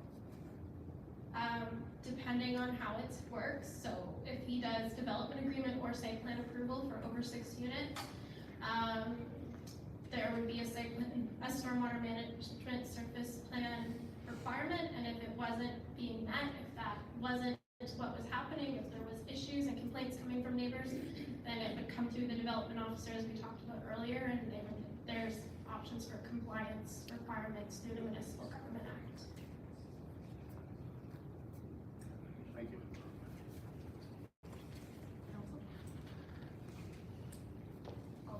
Crystal has some more information that she would like to add to that. Well, I think it's a clarification. So when we initially discussed this application, that was not the intent, that every time we want to do a single unit, that we'd have to come down from down zone. Because the R4 zone, under the current policies, allows lower density. So that, pardon me? That's what I said. You came across wrong, but. Oh, okay, I misunderstood. So, I guess the thing that the engineers always tell me, and I don't know if Council Drive, this makes you feel any better, but the intention is it is net zero, and I just wanna reinforce that. The standards are clear, your engineers said that, and it has to balance. And when they review them, my experience again is that they look cumulatively. So if he had a balance here and then on the front part, and then there was a stormwater management plan for the rear, he would be looking at the impact of that. So even if it does kind of build on each other, it's just like Lego. If they don't fit together, it doesn't work. And then he has to look at how it all works together, and so that if each one works, the entirety works. I think that's probably fair. Thank you, Crystal. It makes me feel a little bit better, but one of your initial statements was we're dealing with very old Lego on certain parts of town. Just remember that we're asking clarification questions. Yep. Thank you. Are you to? I'm done. Okay, thank you. All right, so moving on to the next portion of our meeting agenda is public comments. So what we're gonna do there is in order of registered comments first. So when you came in tonight, if you signed up on the list and you wanna speak, I'm gonna call your name. If you change your mind, you can just say pass and I'll move on to the next person. If you still want to, you can come on up to the mic and either use the stand or hold on to it, address the council and share the information that you want them to hear from you. We'll give you a 3-minute warning when you're at 3 minutes, and then we'll give you a 5-minute stop. When you hit 5 minutes, we'll ask you to return to your seat, and we'll call it the next person.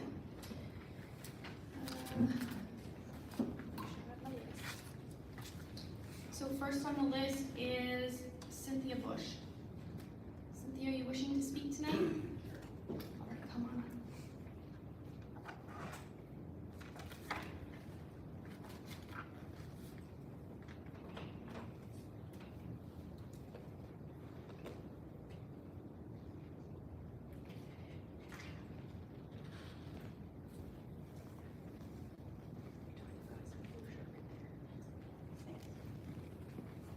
Hi, my name is Cynthia. I live in Kentville, up on Dean Avenue, 21. And I've lived in Kentville for over 20 years now. And I can appreciate, our need for housing. We may differ on why we need that housing. And I understand why certain people in this room may be so eager to work towards getting that extra housing. But I don't think it can come at the cost of the rest of our town, which unfortunately, we are dealing with some significant water issues in our town, and especially on that side of town. And so I think that does need to be taken into consideration, and yes, I think the developer, would always tell you that they are going to make sure that there's no excess water, but what happens when there is, and if it's a big legal process, then that in turn falls back to us taxpayers, which it should not. That should fall to the developer if they fall short on their end, not us. The other issue that we're having in town right now is our aging or failing infrastructure, and all of that is going to feed into that. And we are having a difficult time now, So I think we have a lot to do before we look at a major development like that. And there seems to be a lot of unanswered questions as well tonight with what exactly the developer's gonna do or what he can or can't do. So, you know, I think more time needs to be taken. I don't think it's something we should rush into, just given the current situation of the town.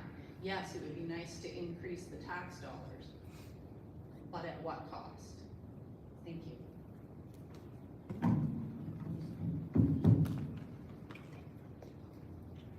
Thank you, Cynthia. Next on my list is Lloyd Schmidt. Lloyd, are you wishing to speak tonight?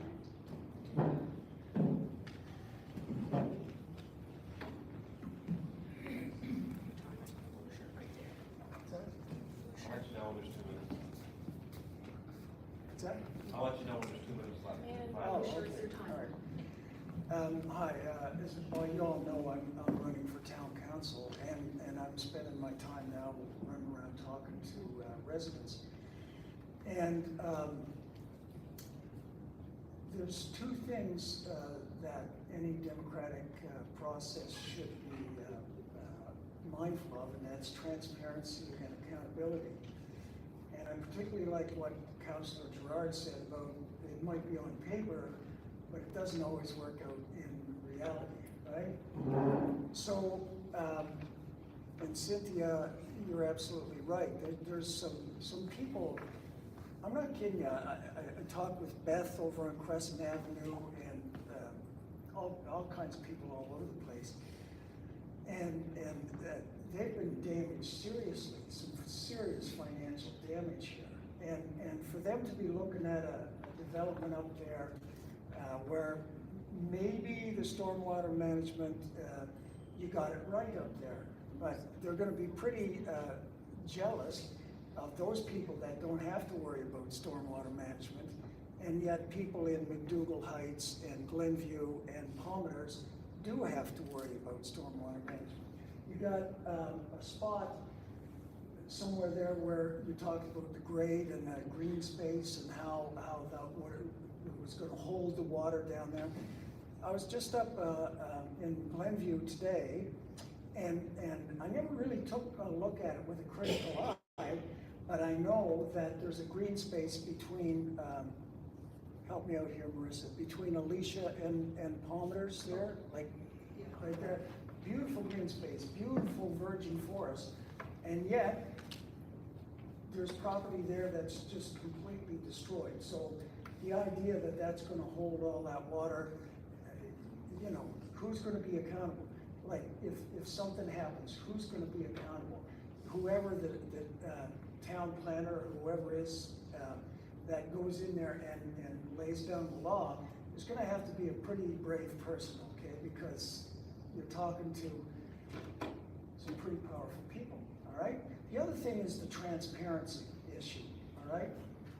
And I'll be honest with you, I don't know the answer to this, but I gotta ask it.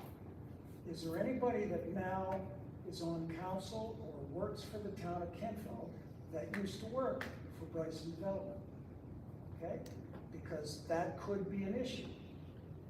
If people find that out, and they're getting special treatment with a brand new engineering design, and everybody else has to suffer the consequences of the poor design above McDougall Heights, all right? Thank you.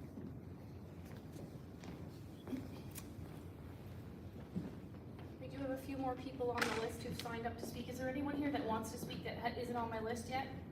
Okay, sir, I see you. I'll come get you afterwards. A reminder that we need to keep our comments specific to this application that's in front of the council at this time. So please keep that in mind when you come up to make your comments. We do want to hear what you have to say and your thoughts about this specific application. So thank you for that. Gary Randall.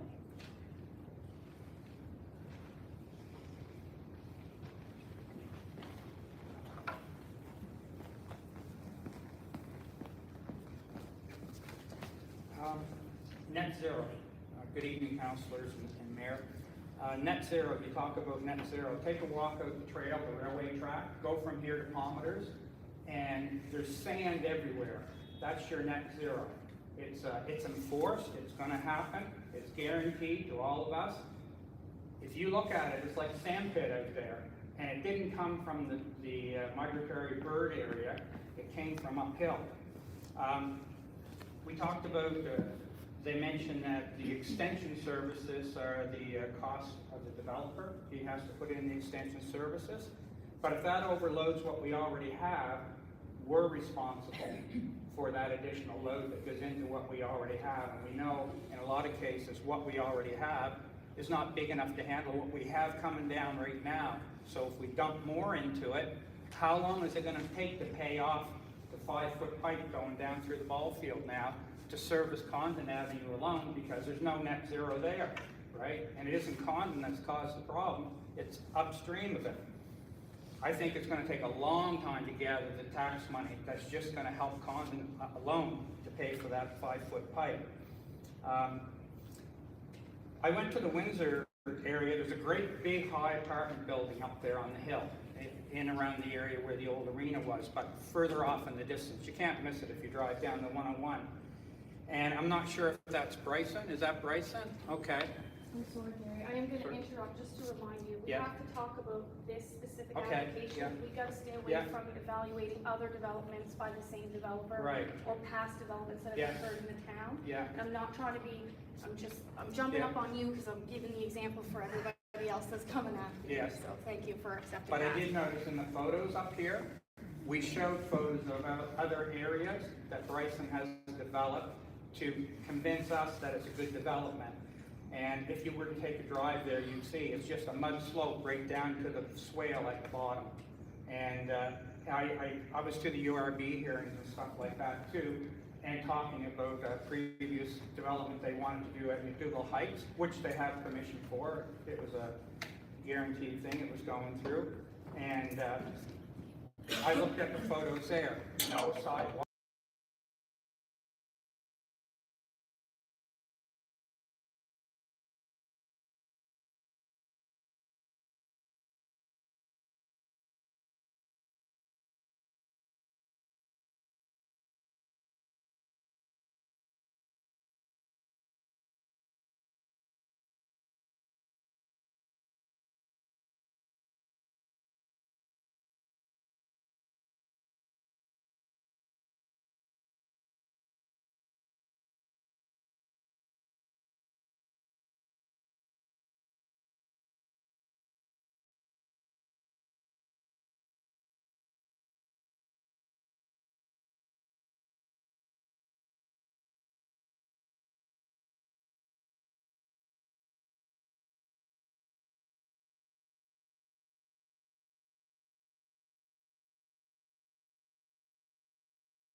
Thank you.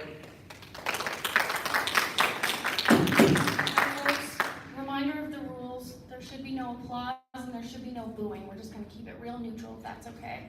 We want everybody to feel comfortable to come up to the mic and say what they have to say. So that's just the rules of engagement for a public hearing. It's not my rule, it's just a way to keep it calm and moving along. Next on the list is Rob Baker. Rob, are you looking for an opportunity? Yeah. Please come on up.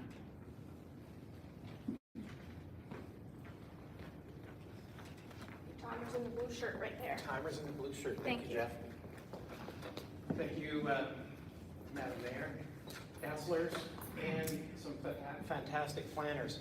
I guess what we're hearing tonight about this particular, and I'm going to make sure it's this particular development, is that there's a lack of trust by residents who put their largest investment that they have in their lifetime into the town of Kentville. That's their home. And when that is jeopardized, their world changes. Their world changes when water flows over their property, when the sewer backs up, or when somebody builds next door.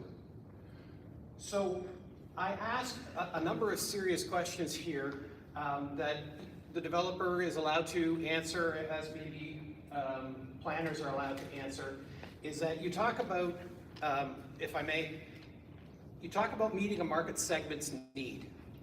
Now, we know that this development is going to meet certain market segments, but I don't know what those market segments are, what the profile of that user might be.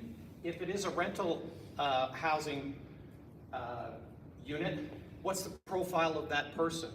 And does Kentville have a housing plan, a mixed housing plan? Because if we just build more $500,000 side-by-sides, we don't have enough population here to fill $500,000 side-by-sides with people who don't want to buy them, who want to rent them, because they're at that stage of life, because of the market need at that stage of life, is not to purchase. And even if they do rent, does the developer, sorry, I'm maybe going a little fast here, sorry. No, I'm taking notes. I'm getting excited, I apologize.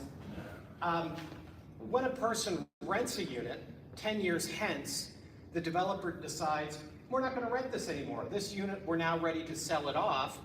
Well, as that person enters their last phase of their lives, do they know they've got a stable environment in which to live, or is that going to change? We talk about, also another question is these possibilities of building a community. A community we know needs a center, and it needs services. So I asked council, on Caroline's recommendation, to put in services in this community that would be beneficial to those people. On the one hand, I hear that it's targeted to seniors, and on the other hand, I see that it's designed to also accommodate up to 14-person daycares. Okay, so I'm not quite sure who the market segment is that we're filling here. Is it young families or is it seniors?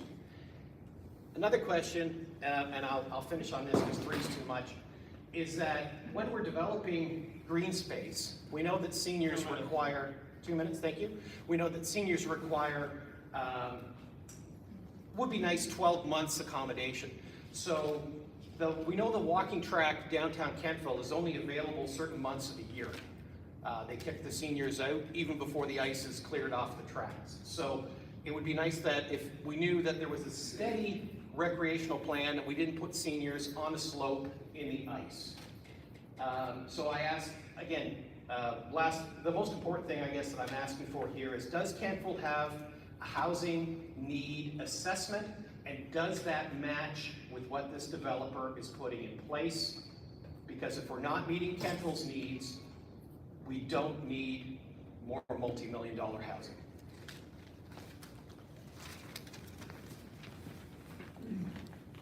Thank you, Mr. Baker. Brent Platt.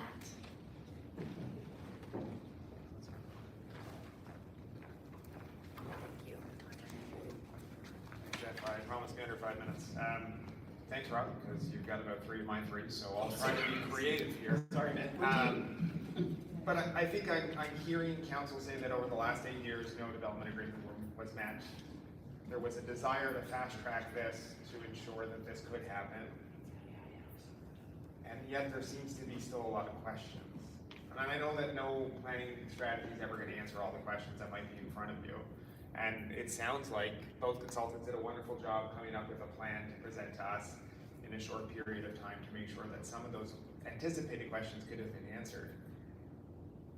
But even seeing the developer talk about the watershed protection area that shows that zone 3, that's all industrial already.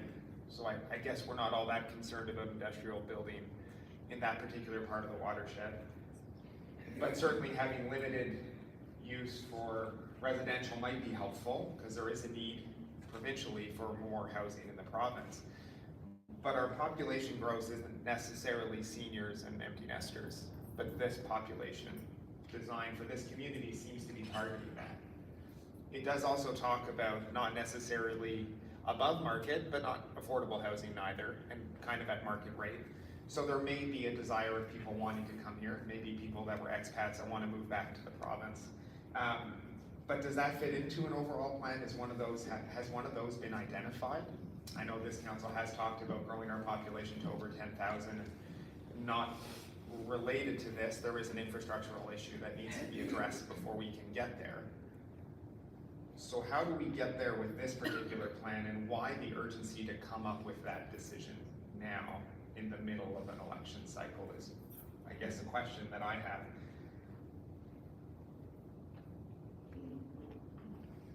What is the strategy going to be for the R5? I know it's a holding zone, so I can appreciate that it's a holding pattern, but there is a lot of things to take into consideration. It's a big parcel of land that has been sitting vacant for a series of years. And it is a parcel of land that has seen significant water runoff in the last several months. There is a road that has run through it. We've seen flooding where flooding hasn't been before. The land is currently owned by the developer. That work has happened. I don't know under what particular agreement.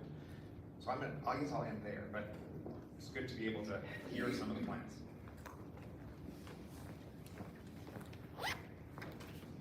Thank you, Mr. Platt. Just a note for everyone, questions may be asked, and at the end of public comments, Chris will have an opportunity to provide any final commentary as required. Sharon Kehoe?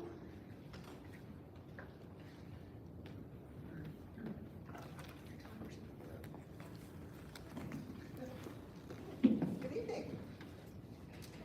I got a few questions, and most of them relate to being very cautious.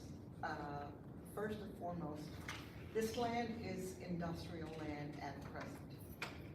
So I'm questioning whether or not we did our housekeeping on it with respect to talking to Valley Red and the Kentville business community on what their input is on this land, as to whether or not they've done anything or are interested or have been pursuing any type of attracting industry that would work there with our watershed area, or the wells that we have there. I haven't heard anything from them or any kind of feedback as to what they think of this. So that would be my first thing. And then my next thing on it is, again, with what a lot of other people have indicated, we want, this is a really big development. It's going to take a long time to get there, but it is huge. What I see is 2 entrances to it, whenever it is finally completed, which says to me you're going to have a lot of congestion, especially during the busy time. So that's something else that we need to look at. But more importantly, it's more development uphill. And with more development uphill, it means we're clearing more trees, and we're going to have more water or stormwater management requirements. If in fact we are going ahead with this, because we could make it work and our infrastructure could handle it, and I'm very concerned about our infrastructure handling it, it would be wonderful.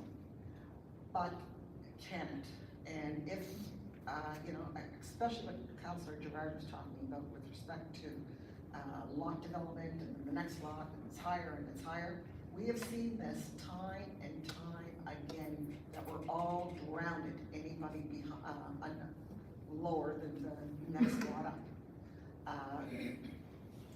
We can't handle that.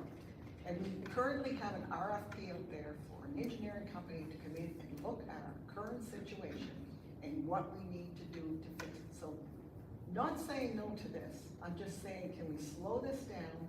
Let's find out what's wrong everywhere else, what it's gonna take, and then that's gonna go give us a bit of an idea on whether or not we truly can handle this. Why do we need to go ahead right now?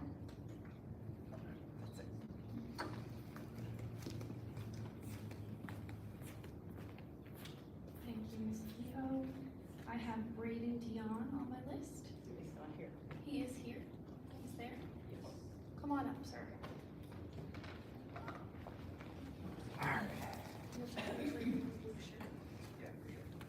All right, so my name is Braden and I live along Prospect Ave in Kentville. I walked along the Donald E. Hills connector from where it meets out in the Valley Waste Disposal Park there, all the way to past Ron Cousins' property where it intersects and goes all the way to Canaan Avenue. And all along this top region, which is above this subdivision, McDougal Heights, and many other parcels of land which have seen development in the past, there's many culverts and many dips and low valleys along this trail, the Donald E. Hills connector, which there's culverts installed along low points, dips, valleys, and whatnot. At those points, water can be caused very easily to funnel into these culverts and straight down into town from where those culverts are. This is the problem that I'm seeing from previous developments, and the reason why I mentioned the other one is because I used to live in that subdivision prior to 2016. And I saw firsthand the development and the damage that was being seen by other people that live there as well. I'm concerned that a new development by the same developer could either usher in the same disasters or things that we'd rather not see in our town. We've seen them time and time again. We know that they are preventable.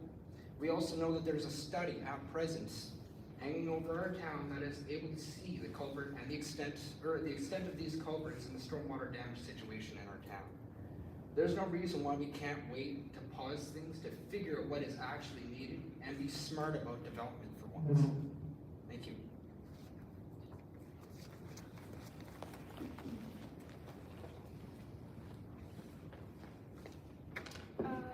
Mr. Webster, I have you next on my list, but I also have a note that you submitted a written submission? Yes, I just want to add some comments to it though. Okay, so if you come up and speak, I'll just keep the written submission in the package and you can make your comments. Thank you. Good evening, Mayor and councilors. As was noted, I have already made some verbal comments and questions at the meeting in August, and I made a written presentation that I understand council has received, so I'm not going to repeat all that stuff. My current comments are basically in 2 or 3 areas. One of them is transportation, traffic, and Crystal has made it very clear that this is a 15 to 20-year development process, so it's not all going to happen overnight. But I would think before any consideration is given to developing the R5 section, that Donald C. Hills needs to be completed, connected to Chester Avenue with a 4-way stop, and to relieve pressure from an already congested traffic flow through Cobra to get to the highway. I don't see any hope of having roundabouts out at exit 14 until exit 14A is completed, and that's going to be at least 3 or 4 years, so we're not going to get relief until that happens. One of the other areas is the sewer management, sewer water management.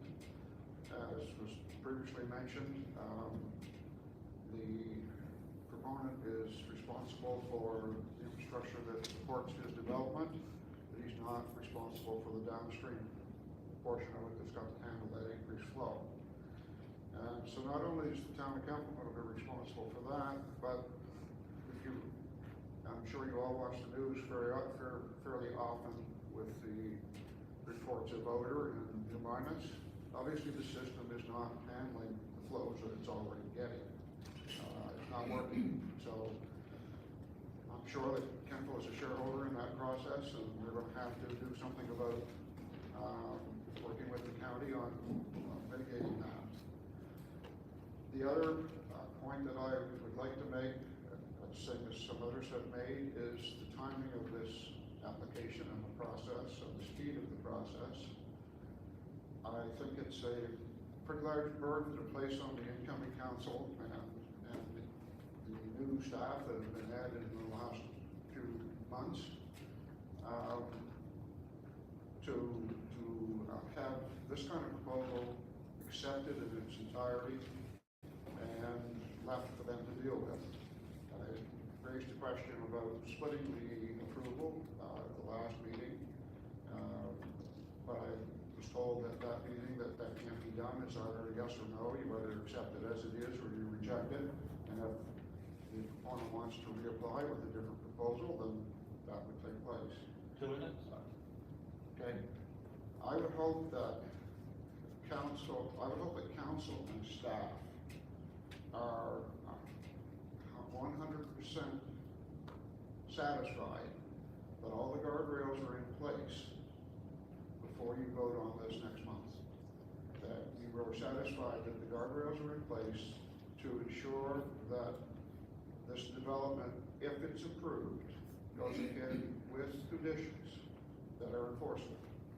I understand from the planning consultant's presentation that you're running a dual stream process here. You're dealing with this development application as well as some of the rules that should be upgraded to make these things enforceable.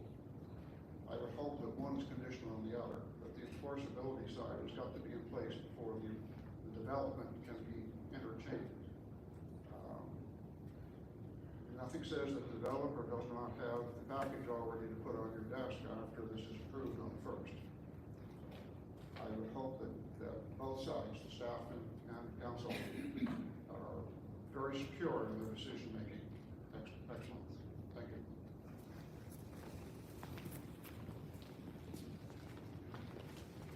Thank you, Mr. Webster. And just a reminder, we do have your written submission, and that will be added to the package documents and available for other folks to view online as well after this meeting. It's not there yet, but it will be there. And if you're satisfied with that, I won't read your written submission into the record here tonight. That's fine. Okay. So that brings us, I don't have anyone else registered to speak. Is there anyone that's, okay? I'm not registered, but I would Come on up, speaking. Bunny. Yep, absolutely. I don't have a phone.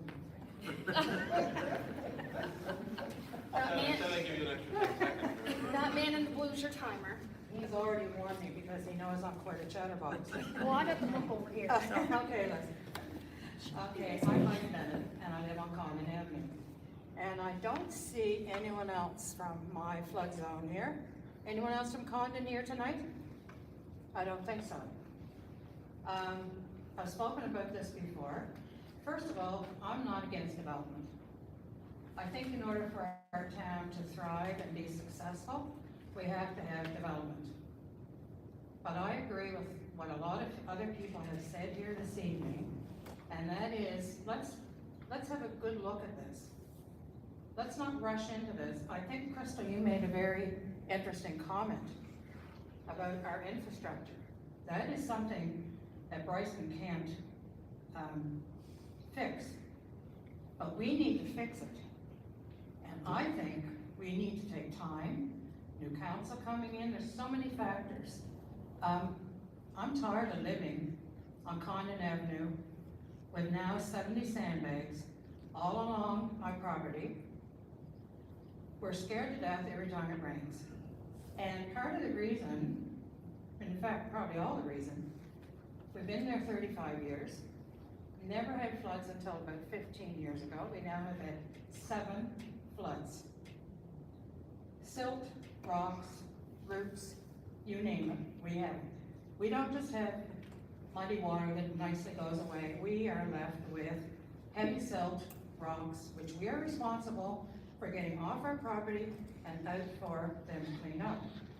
So it's not fun living this way. And when this would be lovely, really, it really would be a lovely development. But I just think we need to really, really think hard on this before my street keeps being subjected to further up developments. And I know that there's other parts of Kentville. It's not just Condon Avenue, but my family home is also was on West Main. My brother lives there. They have very legitimate concerns. And I know, I hope, and I pray that the engineers that have come up with these recommendations really know 100% what's going to help. Our storm water pipe was replaced with a large pipe. Bonnie, keep it to this one, okay? Keep it to this application. I know, but that development up above me does affect my water on my street, Lindsay. It may affect your opinion of this, but keep it to your opinion of this project, this rezoning, right? Okay, so if you put in this development up above me, I am very concerned that runoff that may come from that comes into our town's aging infrastructure, and it could affect me. And I'm scared to death of more floods, okay? So just please take your time when you are considering this development. As good as it sounds, and as good as it looks, I've been in one. I had a family. 2 minutes left, buddy. Thank you. Yes, I can. Okay. I had a family person who lived in the Garland's Crossing, one of the Bryson side-by-sides, and it's lovely. And I think the idea of putting in a recreation area is a very good idea, because that then it gives people a sense of community and being able to socialize and have a life together as we age. But just please take your time and think about the side effects that it can cause with water runoff. Okay, thank you. Thank you. Okay, I saw Dennis Kehoe. A reminder to keep in about these presentations of this rezoning proposal. Thank you. Thank you. Dennis Keogh, 29 Leash Boulevard. I have a very short flooding story of my own. I was working in Halifax at one point. My son called me and said, Dad, the backyard's flooded and it's up close to the hot tub. So I had to instruct him to go in the basement and shut the hot tub breaker off. And I live at 29 Leash Boulevard. And in any case, him and I collectively dug a 3-foot trench to the back of my property, filled it with pit run gravel, and it still does not carry the water away. I have my step going out around the garage. It's a river of water.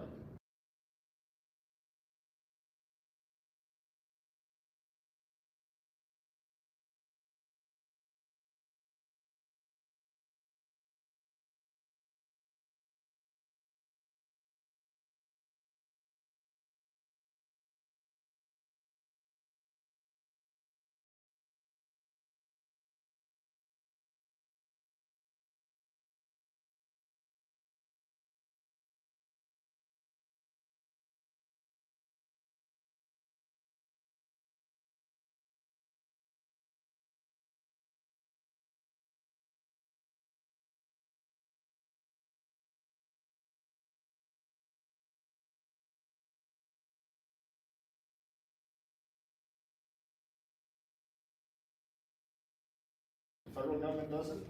They'll send out drawings at 33% stage, 66, and 99%. And we'll make comments on whether or not we agree with the design, does the design meet their requirements. And we have liability insurance. Thank you.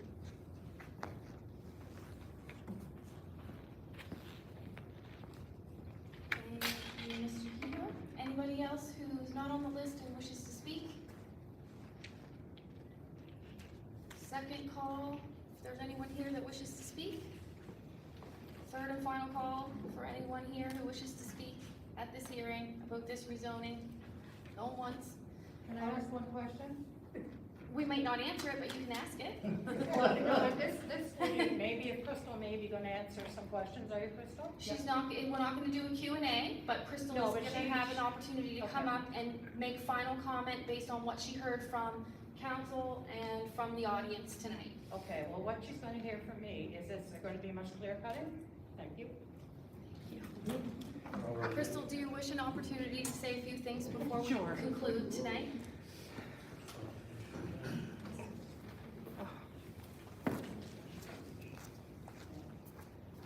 Thanks.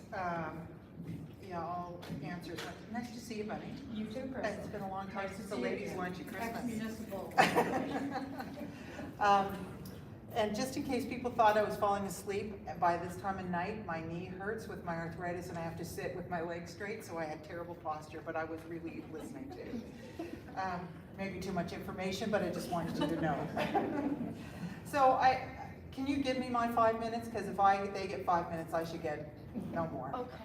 I think that's really fair. Yep. So I'll answer a couple of the questions, but I just want to remind folks that I really think this is about three main issues for council. It's about this industrial versus residential. It's about stormwater, and we'll talk a little bit about that. And it's about this issue of prematurity. So I'm going to go through these backwards because really all the questions revolve around those three issues. So Bryson actually has been at this for over 2 years. I know it seems really rushed to the public, but council and staff, and the staff have changed, except for Dave. We started with the town actually before, about this time 2 years ago. So there has been discussions, there's been studies, there's been what do you need us to give you, conversations. There's been suggestions about moving forward with the SPS for quite a long time. So from our perspective, it's gone, from the developer's perspective, it's actually gone fairly slowly because there's been investments made for over 2 years on this project, which, just for information purposes. I want to just address the issue of the daycare and why that's in there, because it's really interesting. I think that's something that the town recommendations wanted to make sure that there was opportunity for different kinds of commercial. Any commercial opportunities will be based on market need, and I can't imagine that in the seniors community, like in the Crossing, there's no daycare. But it's there in case the development maybe morphs into something else at some time in the future. So that's not coming out of a need from the developer, that's sort of coming out from sort of good planning to have a variety of kind of small scale community, institutional kind of stuff in there. Yeah, Caroline's shaking her head in agreement. It's interesting, somebody brought up the REN, which is the, I always get it wrong, Regional Enterprise Network? Yeah. Yeah, all right, great, excellent. And if you, so I have talked to them over the years. One of the major problems for industrial users is actually getting housing for workers. So if you talk to places like Sarsfield and their prime making, you know, they have to find places for folks to live, and it's really challenging. Grandview Manor is another example of where they have talked publicly about there's no place for people to live for people. And I know that's down in Berwick, but you know, if you talk to the REN, housing is an issue for industrial users. So I just throw that out there for information. And somebody asked about market segment.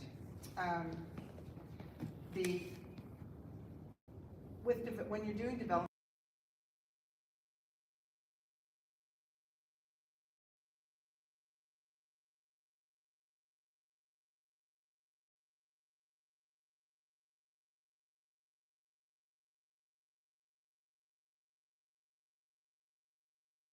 the market will respond to it.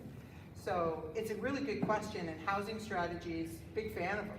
I think they're really important because it's helpful. So the town does having a housing needs assessment, and I would encourage you to talk to staff about that because they have really good information about that. And then Betty's question about clear cutting, when you develop, trees get cut. Is that clear cutting? It's pretty hard to develop without cutting down trees, so trees will get cut, absolutely. But there are sedimentation and erosion control plans that are supposed to be in place when anybody cuts them on a large scale, and those are enforced by Nova Scotia Environment, and I'm around afterwards if you want for me to sit down and listen for a while. I'm happy to do that. Thank you, council, for letting me speak. I stayed within 5 minutes, and thank you everyone for sticking around so late on a Wednesday night.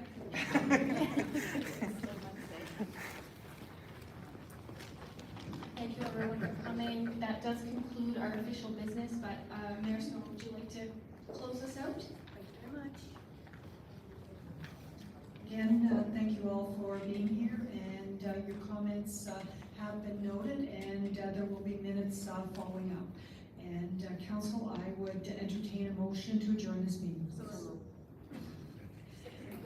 All right, Councillor Huntley, I'll take you for the motion, and Councillor York, I will take you for the second. All those in favor? And the vote is good, and the time is 29. Thank you very much.